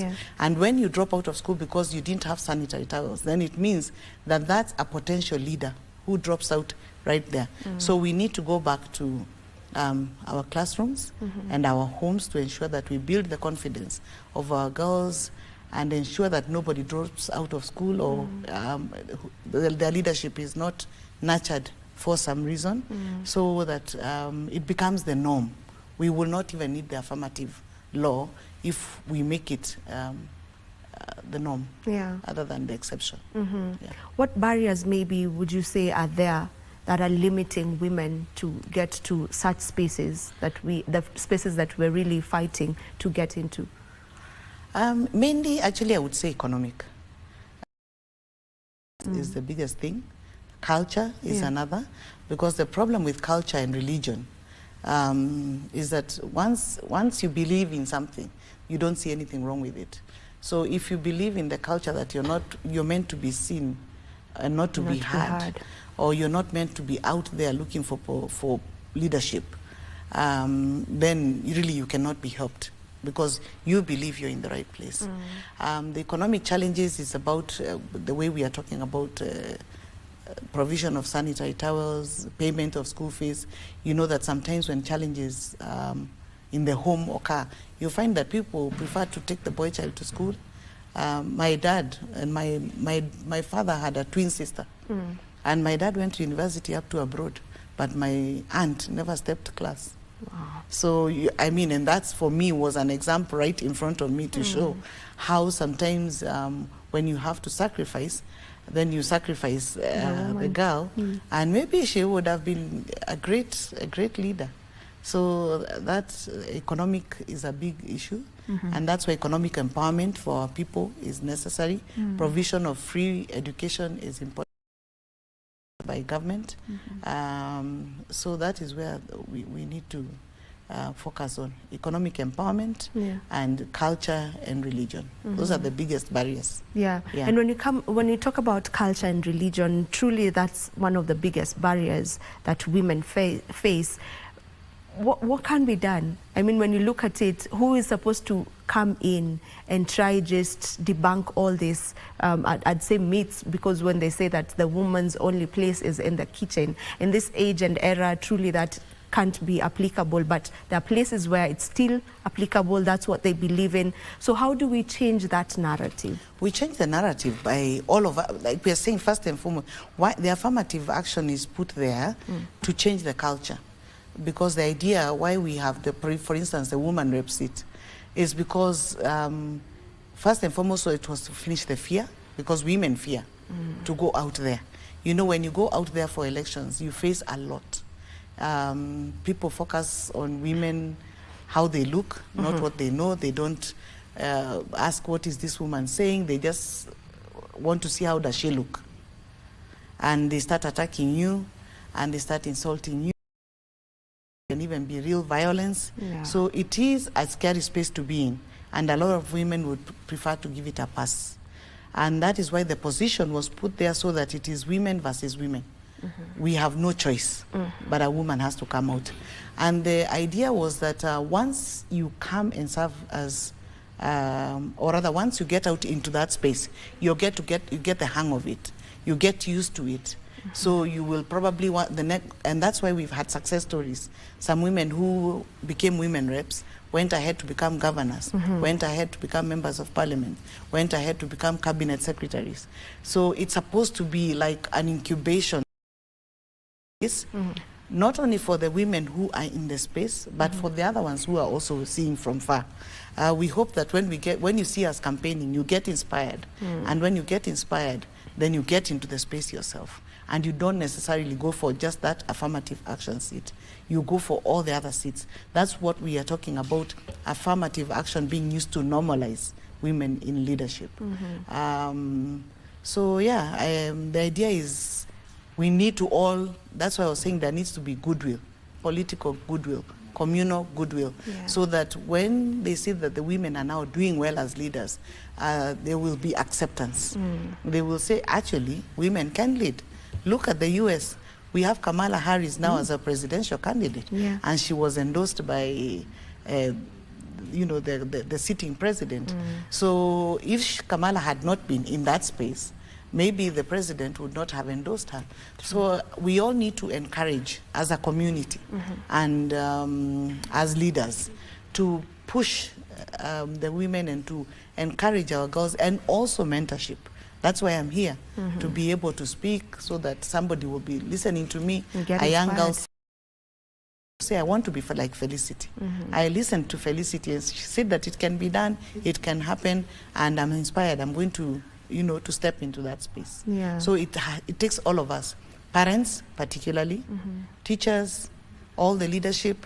We just need to, it's our duty. As you've mentioned, like it's a duty that we all have to ensure that we at least inspire a younger girl out there. What's the importance of role models, you know, and having these figures that, you know, a young lady can look at and want to, you know, mirror. Role models are valueless. I mean, it's extremely important to have role models, because it's the quickest way of learning. And role model is, you don't even have to interact with them, you just need to see them. Like somebody who is seeing us here today, or who sees you on TV. They learn a lot from you, and they can learn a lot from me as I am here, even if it's somebody who is miles away. So role models are very important, and that's why it's important for the older women or the more experienced women to step out, and to stand up, to be seen, to be heard, so that we can also be able to teach the other ones how to do it. I've learned from many. I have learned Wangari Maathai. I never met her in my life, but I used to read about her. I used to watch everything that she does. I would follow what she's doing, and she was a great role model on persistence, perseverance, patience, subject matter expertise. So, you know, I just loved her, and she inspired me. Winfrey, I mean, I also love her. I've never met. I have met Oprah Winfrey actually, but for a few seconds. But I watch her I listen to her. Should I say that you almost resemble her? you two almost resemble, but yes, anyway, that was just on a lighter note. I was actually on a mentorship program in the US, and I met her. I met her briefly, but I met her, and she's one woman that she came from so far, from so much adversity, and she became the richest black woman in the world, and you know, she's an inspiration. The other day, all the people she has helped turned up, and they filled a whole stadium. Anybody who has been touched by her. So role modeling is very important. I would encourage every young man, every young person to find a role model that they admire. Follow them, read about them, observe them, and then do that which you see they do. Yeah. All right, there's the position of the women rep, you know, the women rep seat. Sometimes it gets some backlash because some people would question why we have a seat that is simply just handed over simply because of gender.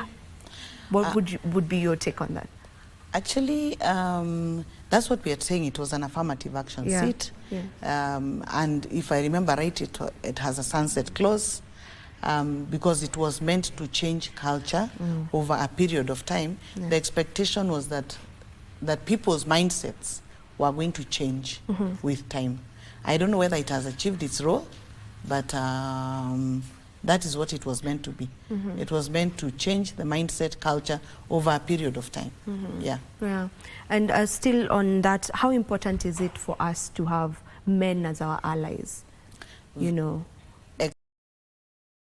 I mean, because for the simple reason, we are pushing for inclusivity because there is importance in having everybody on the table. So when we say everybody in the table, it means having both the male and the female. But why we need the man even more is because, you see, they are the ones who are right now holding the positions, or they are the ones who are mainly in the policy positions. So when we talk about goodwill, we need goodwill from the male gender. And that's why I keep on telling ourselves as ladies is we cannot keep on speaking to ourselves. We need to include men in our conversations. Everywhere where you have a mentorship session or you have you want to discuss inclusivity, let's have men in the room so that they appreciate us, so that they listen to the challenges we have, so that they have the issues, and then we can have the goodwill from them. So we need both genders, and we need to include men in our conversations. I would encourage all the women discussing anything about inclusivity to ensure that even their conversations are inclusive, that they also So you know, even all these chamas that we have, if you have 10 women, you're supposed to ensure that there's at least 3 men in that chama, so that we don't take the conversation in one direction, or so that we don't have a monologue as women and the men are having it on the other side. We need to both be seated to deliberate, debate, and agree. And what's the impact of that diversity, you know, such diversity? Diversity, I mean, the diversity obviously increases productivity. Diversity is, I mean, it has been proven, well proven, that companies that embrace diversity are more inclusive, they treat people better, they pay people better, even customers prefer companies that embrace diversity. So if as a company you want to sell more or to sell better, if you have diversity as a policy, then you get better reception. You have a better public image. So diversity is not only good for society, but you know, as women, what role exactly do we also need to play? You know, we can be championing for it. We keep championing for, you know, women to take up positions and so on and so forth. But what role exactly do we as women have to play? We have the most important role as women that we have to do is to show up. We have to. You cannot win a race if you're not part of the race. So we must show up. We say dress up and show up, because if you're not there, then nothing is going for you. So we have to ensure that we build our capacity, go to school, get your academic qualifications, become aggressive. just be intentional about what you want and go for it. And don't fear, don't be afraid. You'll be surprised that a lot of people are willing to embrace leadership from wherever it comes from. So all you need to do is when you see a job has been advertised, apply for the elections, be on that ballot.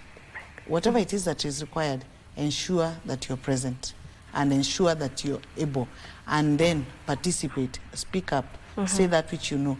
Because a lot of times they say that you get women, when they say that women are flower girls, you go to the boardroom, you find that people are debating a board paper, and the ladies are not speaking. But the time as a chairperson you give the lady the opportunity to speak, they bring an extremely diverse opinion that nobody else had seen or thought of, and it ends up carrying the day. So encourage ourselves to speak up, to show up, and to build ourselves, invest in ourselves, sharpen the saw, as the 7 habits of effective people say. Stop and sharpen the axe. It's upon ourselves to also take that as an initiative. Take care of your mental health, take care of your every aspect of your well-being, so that you can be able to give your best self. All right. On that note, let's take too far. We'll be back to continue with our conversation on women inclusivity in leadership.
Could someone please pour some cold water on it? Life can be but everyone deserves a laugh. We inject humor in your week's activities with episodes of Classmates. You need to see this. Camaraderie, mischief, and everything in between. To keep you smiling all week long. I have a few minutes of Bordeaux, so why not? Tune in to KBC Channel 1 every Monday to Friday at 6:30 p.m. for a daily dose of comedy.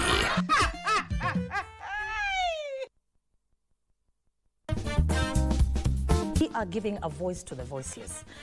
We are meeting very, very brave women. I expected succession would be automatic among the 3 of us, but that's not the case.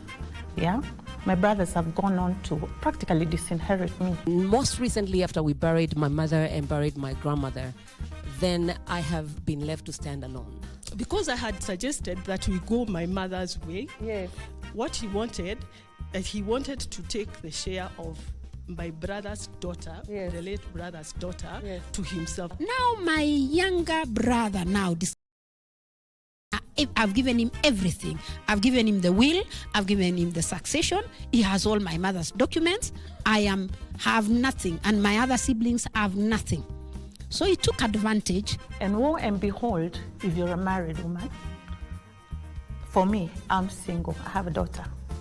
So in my situation, had I been married, I guess they would have said, "Go ahead, your husband will."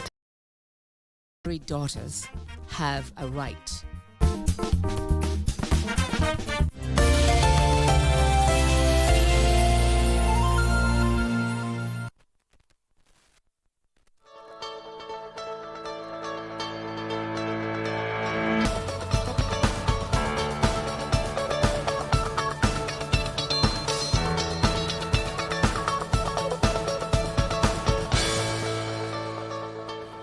And we are back. Thank you for staying with us. With us on set is Felicity Nkirote. Now, Felicity, how can women work on expanding their professional networks, intentionally doing that?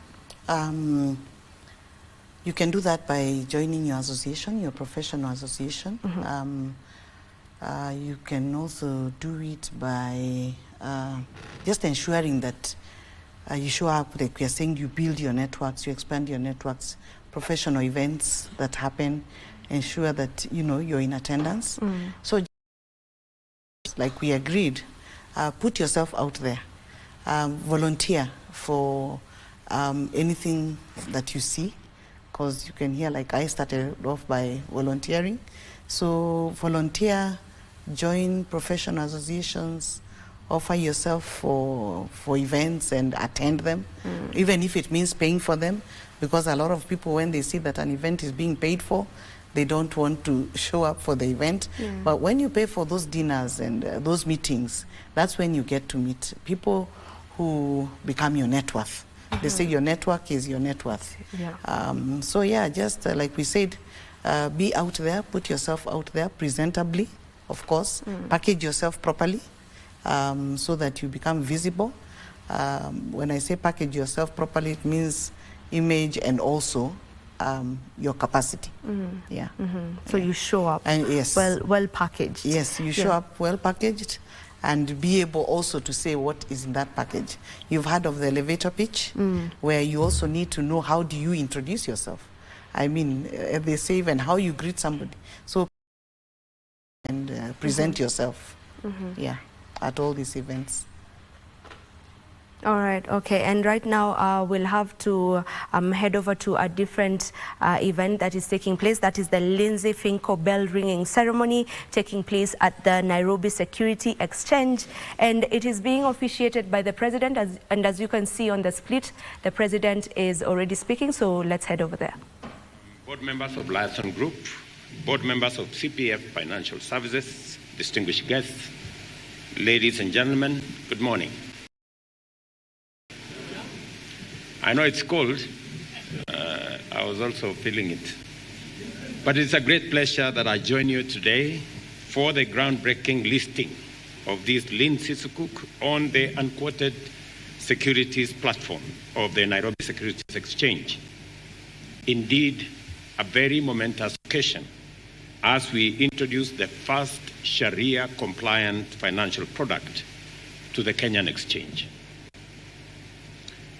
I take this opportunity to congratulate Linzi FinCo Trust, the issuer of the bond, for the successful structuring of 3 billion shilling Islamic security with a 15-year maturity, marking a pioneering public-private partnership facilitated through our capital markets entirely with locally sourced resources.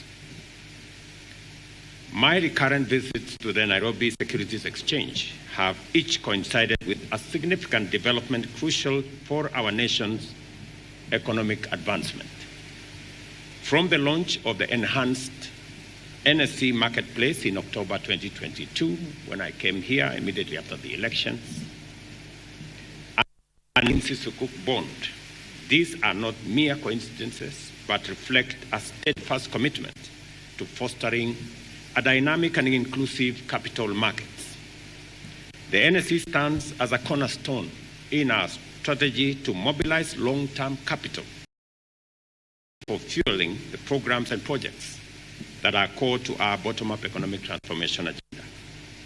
In 2022, the government pledged to provide land and horizontal infrastructure for development of affordable housing, substantially lowering construction costs and making it possible and feasible to offer homes at between 30 and 40% less the market rates.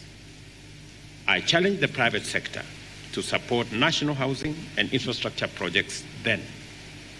I am delighted by your response and commend your effort in crafting this landmark asset-based security, which has the potential to enhance efficiency in the delivery of our priority projects through optimal financing costs. I am also encouraged that the funds raised from this bond will facilitate the construction of 3,069, thereby generating thousands of jobs across the country, expanding commerce in many aspects of trade, aspects of supply, traders, and many other aspects that will bring this together. The structure of Linzi Sukuk, aimed at providing housing at an average of 1.4 million shillings, significantly less than the current average, enables Kenyans to own homes by paying as little as 7,000 for 15 years. This initiative not only makes home ownership more accessible, but also represents a scalable model for investment in our affordable housing program, attracting long-term investors, including local. I'm very happy to listen to Tom Mulwa and what they are doing with Dr. Kili on this space. And I am very happy that today we are launching a product that brings Islamic financing put together by the Nairobi Stock Exchange to facilitate public housing. That is the essence of public partnership, public-private partnership. We're using private funds. We're using private funds to deliver public housing. It is the model that will leverage more resources, can do that. Private money can facilitate home ownership. Private money can facilitate public housing. In this particular aspect, our security forces will benefit from the housing that is going to be constructed using the resources that we are raising using this Sukuk bond. And it is my commitment to the people of Kenya that housing is going to be a major product. Many people have asked me, why are you using public land to deliver housing? I mean, what else was public land supposed to be used for? Because in many cases, if we don't use public land to deliver public housing, it ends up to other people by other means. So I am committed to making sure that we create more home owners in Kenya. As I have said before, we have a mortgage industry of about 40,000. We can expand that to between 1.5 and 2 million mortgages by making sure that we have housing products that are affordable to the majority of Kenyans. You can only do that if you have innovative mechanisms that allows us to deliver housing and housing products at affordable prices. And I'm very happy that the private sector is coming on board to work with us in this space. As a financial instrument compliant with Islamic law, the Sukuk of Islamic finance in promoting financial inclusion and broadening market access. This aligns with the global move towards more stable and robust economic growth, unlocking Islamic financial assets currently valued at approximately $5 billion. The high demand for Islamic financial products, both domestically and internationally, is evident from the successful issuance of sovereign sukuks in countries like Nigeria, Egypt, and Malaysia. This opens avenues for diversifying our financial resources beyond traditional bonds and loans and enhancing our financial resilience against interest rate volatility. If we were to deliver the same product using a loan, it would cost us 22%. We're getting it at half that amount. So if there is anything in the realm of innovation, this is what it is. That resources that would otherwise be available to us at 22% interest, using this product, we get it at 11% interest, and for 15 years. That's really good. I mean, it cannot get better than that.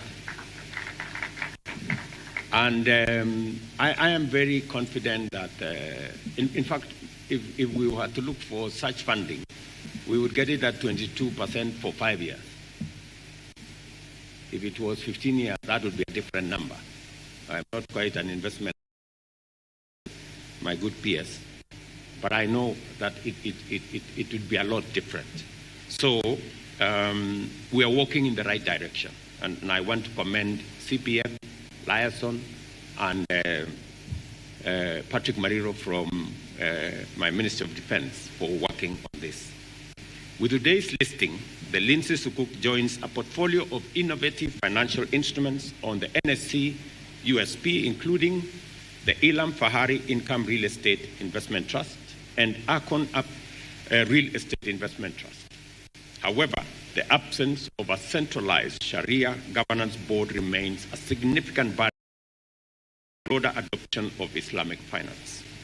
To address this, I ask our financial regulators to collaborate with the National Treasury and Islamic finance stakeholders to develop a robust regulatory framework that will support the growth of Islamic finance in Kenya, which has tremendous potential to unlock our investment resources and boost our economy. The people in Treasury, with the central bank and all the other stakeholders, including scholars like Lethome and others, should come together and fashion a framework that will provide accountability and stability, and a framework that will support this endeavor. Our manifesto highlighted the borrowing on productive sectors, notably agriculture, leading to increased food imports and heightened vulnerability to global supply shocks. As we are all aware, we're spending close to $500 million, actually 500 million Kenya shillings every year to import food items that we can actually produce. And that is why I took the decisive decision that we are going to support production rather than us trying to subsidize consumption. And the difference has been made. We have significantly reduced imports of food. It is my intention that by supporting that productive, we can reduce imports, especially of products, food items that we can either grow locally or we can produce and manufacture locally. It will remove the strain on our dollar resources or foreign exchange resources, and it will also help us unlock the potential of our local productivity, local production, local manufacture. We have seen the mobilization of savings through various capital market instruments, including the initial public offer, treasury bonds, corporate bonds, and commercial paper issuance, and introduced innovative products like infrastructure bonds, green bonds, collective investment schemes, real estate investment trusts, commonly known as REITs, asset-backed securities, diaspora bonds, and derivatives. Moving forward, we will continue to enhance these efforts, working closely with NSC to drive our national transformation agenda. Our commitment extends to the privatization of government-owned enterprises as part of our broader economic liberalization program.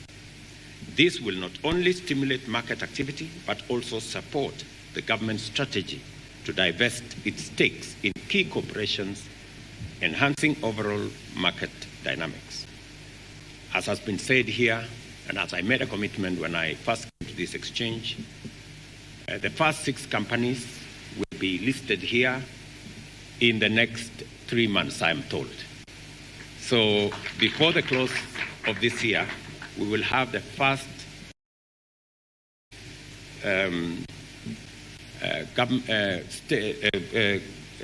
companies where we have stake as government listed here for divestiture, so that the public can own what government owns now.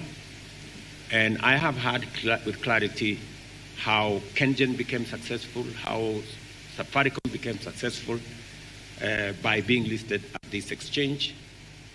We will be preparing those other companies that you want, and I know which ones that you want, so that we can bring them to this exchange and we can give Kenyans a chance to own part of the wealth of our nation. I'm also looking forward, as I have interacted this morning with different stakeholders, working with National Treasury, the Central Bank, and good companies like Safaricom, for us to develop retail trading of both shares in the stock exchange and also bonds. And I am looking forward, and I have been assured that maybe in the next 3 months, I will hold somebody to account on that. In the next 3 months, that we are going to see more Kenyans participating in bond trading, in shares trading, in forex trading, and this should be possible online. And the CEO of Safaricom has given me his assurance that he will use his robust network to make sure that Kenyans have access to a platform where they can do business. We can enhance our e-commerce footprint around Kenya so that the last mile connectivity to internet using our digital superhighway infrastructure that we are now expanding to every ward in Kenya, so that we can not only give a chance to young people across Kenya to have access to digital jobs, but also to have access to digital commerce.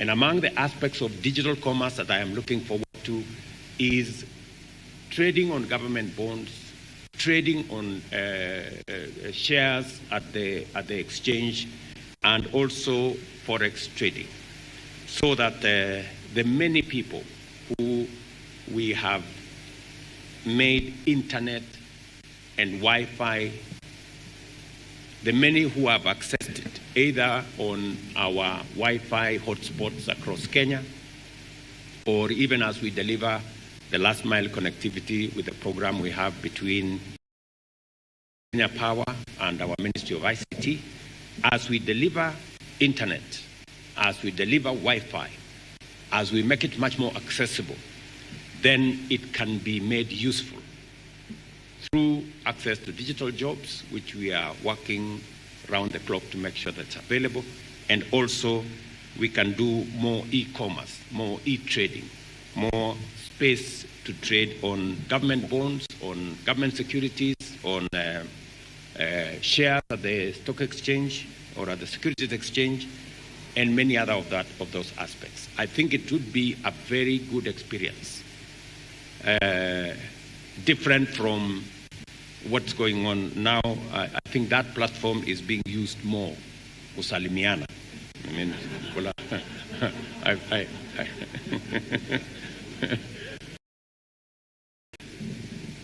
sometimes you become the architect of your own troubles. When we delivered the Wi-Fi across Kenya and made it free, we intended it to be used for good purposes, for people to access e-commerce space, to work on that internet. But sometimes it is used to send us encouraging messages.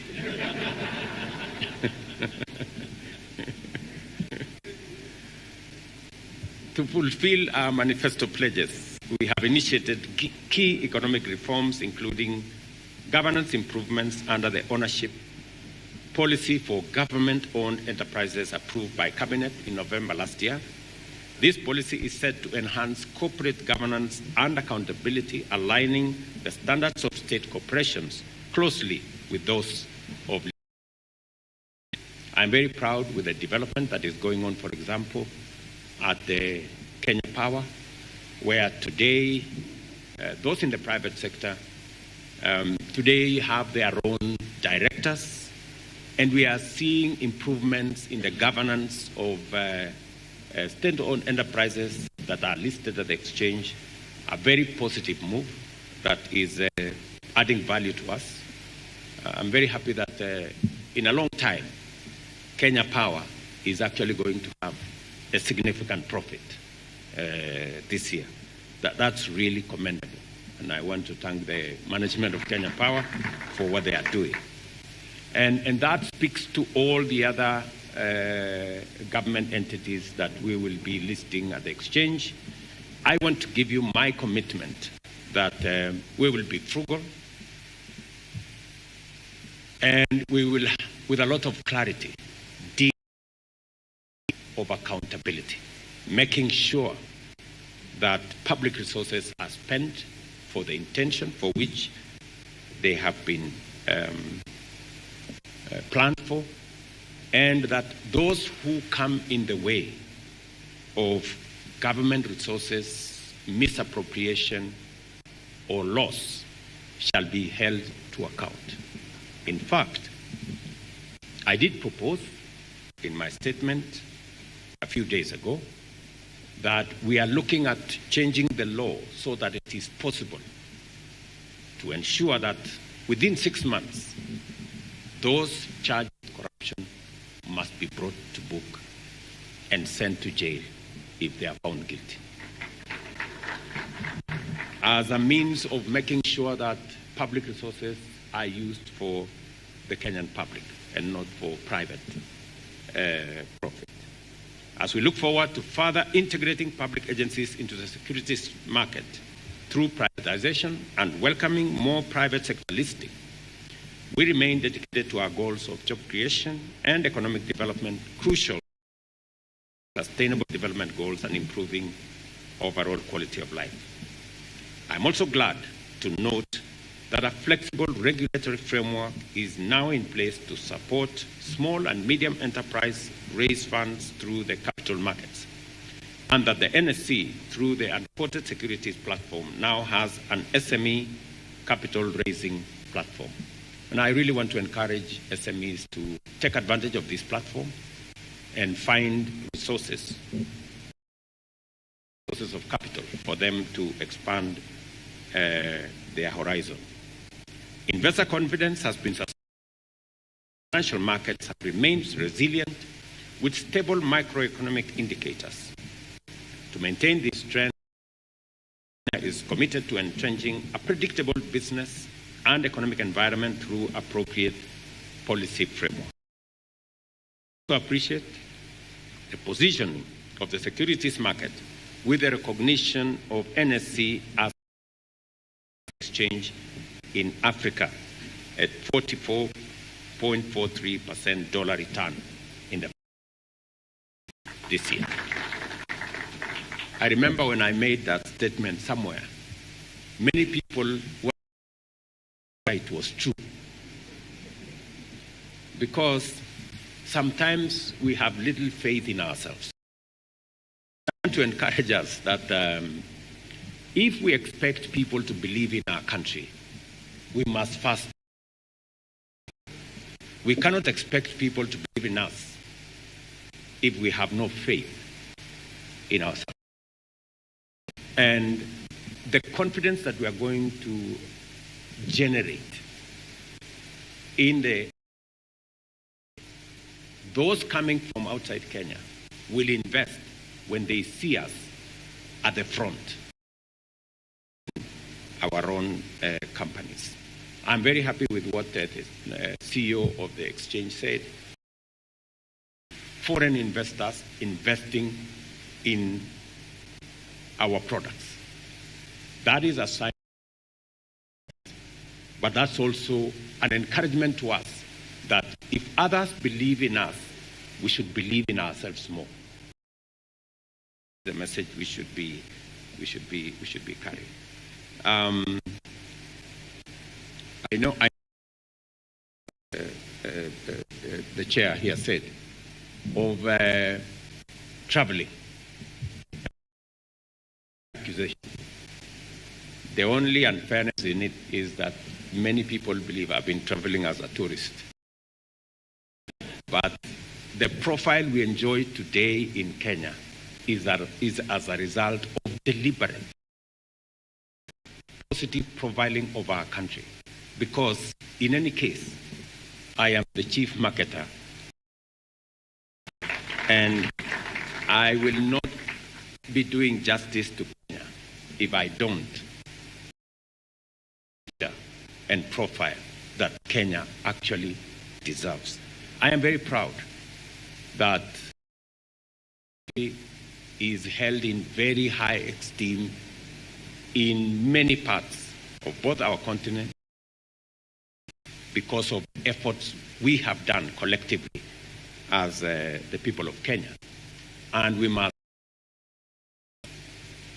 the place of our country jealously, all of us together.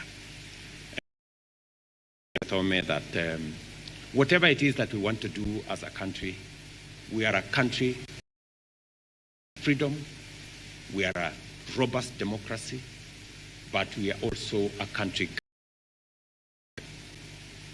It is good to be fearless. It is good to, but it is not good to be reckless and violent. We just have to be the country that we are all proud of. A proud, democratic country, governed. It is the minimum we can do for ourselves as a country. And our investors, both here, and I want to assure Kenyans that I will make sure, I will go out of my way to make sure that we are a stable country on all our capabilities to secure the country and to provide an environment where one of us can unlock our potential to make our country great. And we will make whatever sacrifice for us to bring all our energies, all our efforts, and synergy so that we can drive the collective good of the people of Kenya. Establishing a broad-based government is just that, so that nobody has an excuse, nobody has a reason for the progress of our nation, and we can harness all our capabilities, all our ideas, efforts, and driving the country in a positive trajectory so that we can take Kenya where we all want it to be. That as a country, we always emerge stronger and better, even as we face the challenge.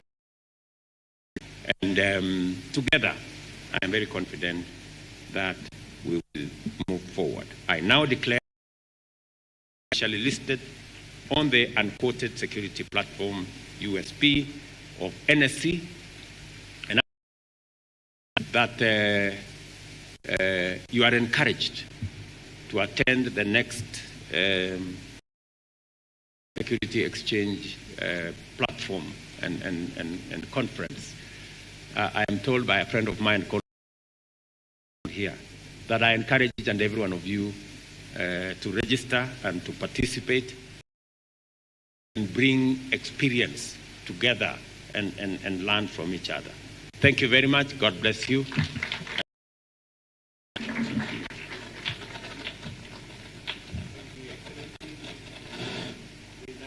officiating the ceremony of Liz FinCo, and now they have officially gotten to break new security exchange listing. That was him right there. We have seen him getting to official, where we end Good Morning Kenya for today. Thank you so much for staying tuned and for tuning in to this show. We do this end place right now. We head straight to the Senate for the proceedings. Goodbye.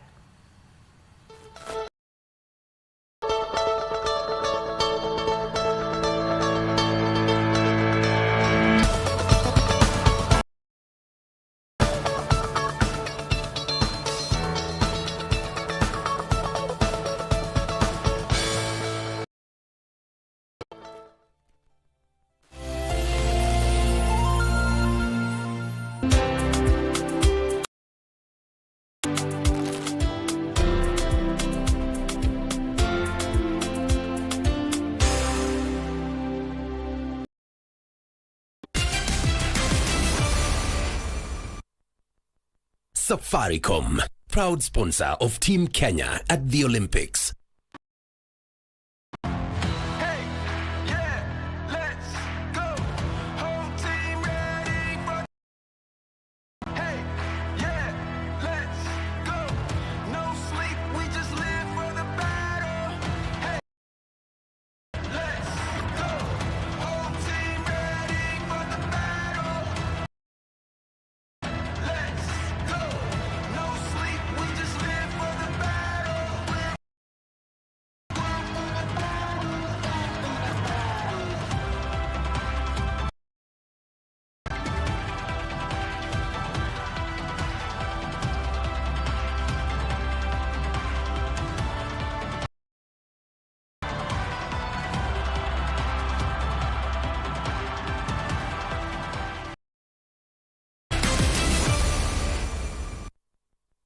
Safaricom, proud sponsor of Team Kenya at the Olympics.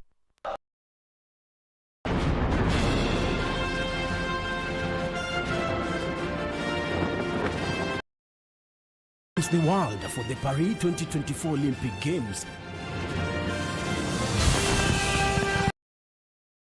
In this edition, heroic Team Kenya is pushing boundaries as well.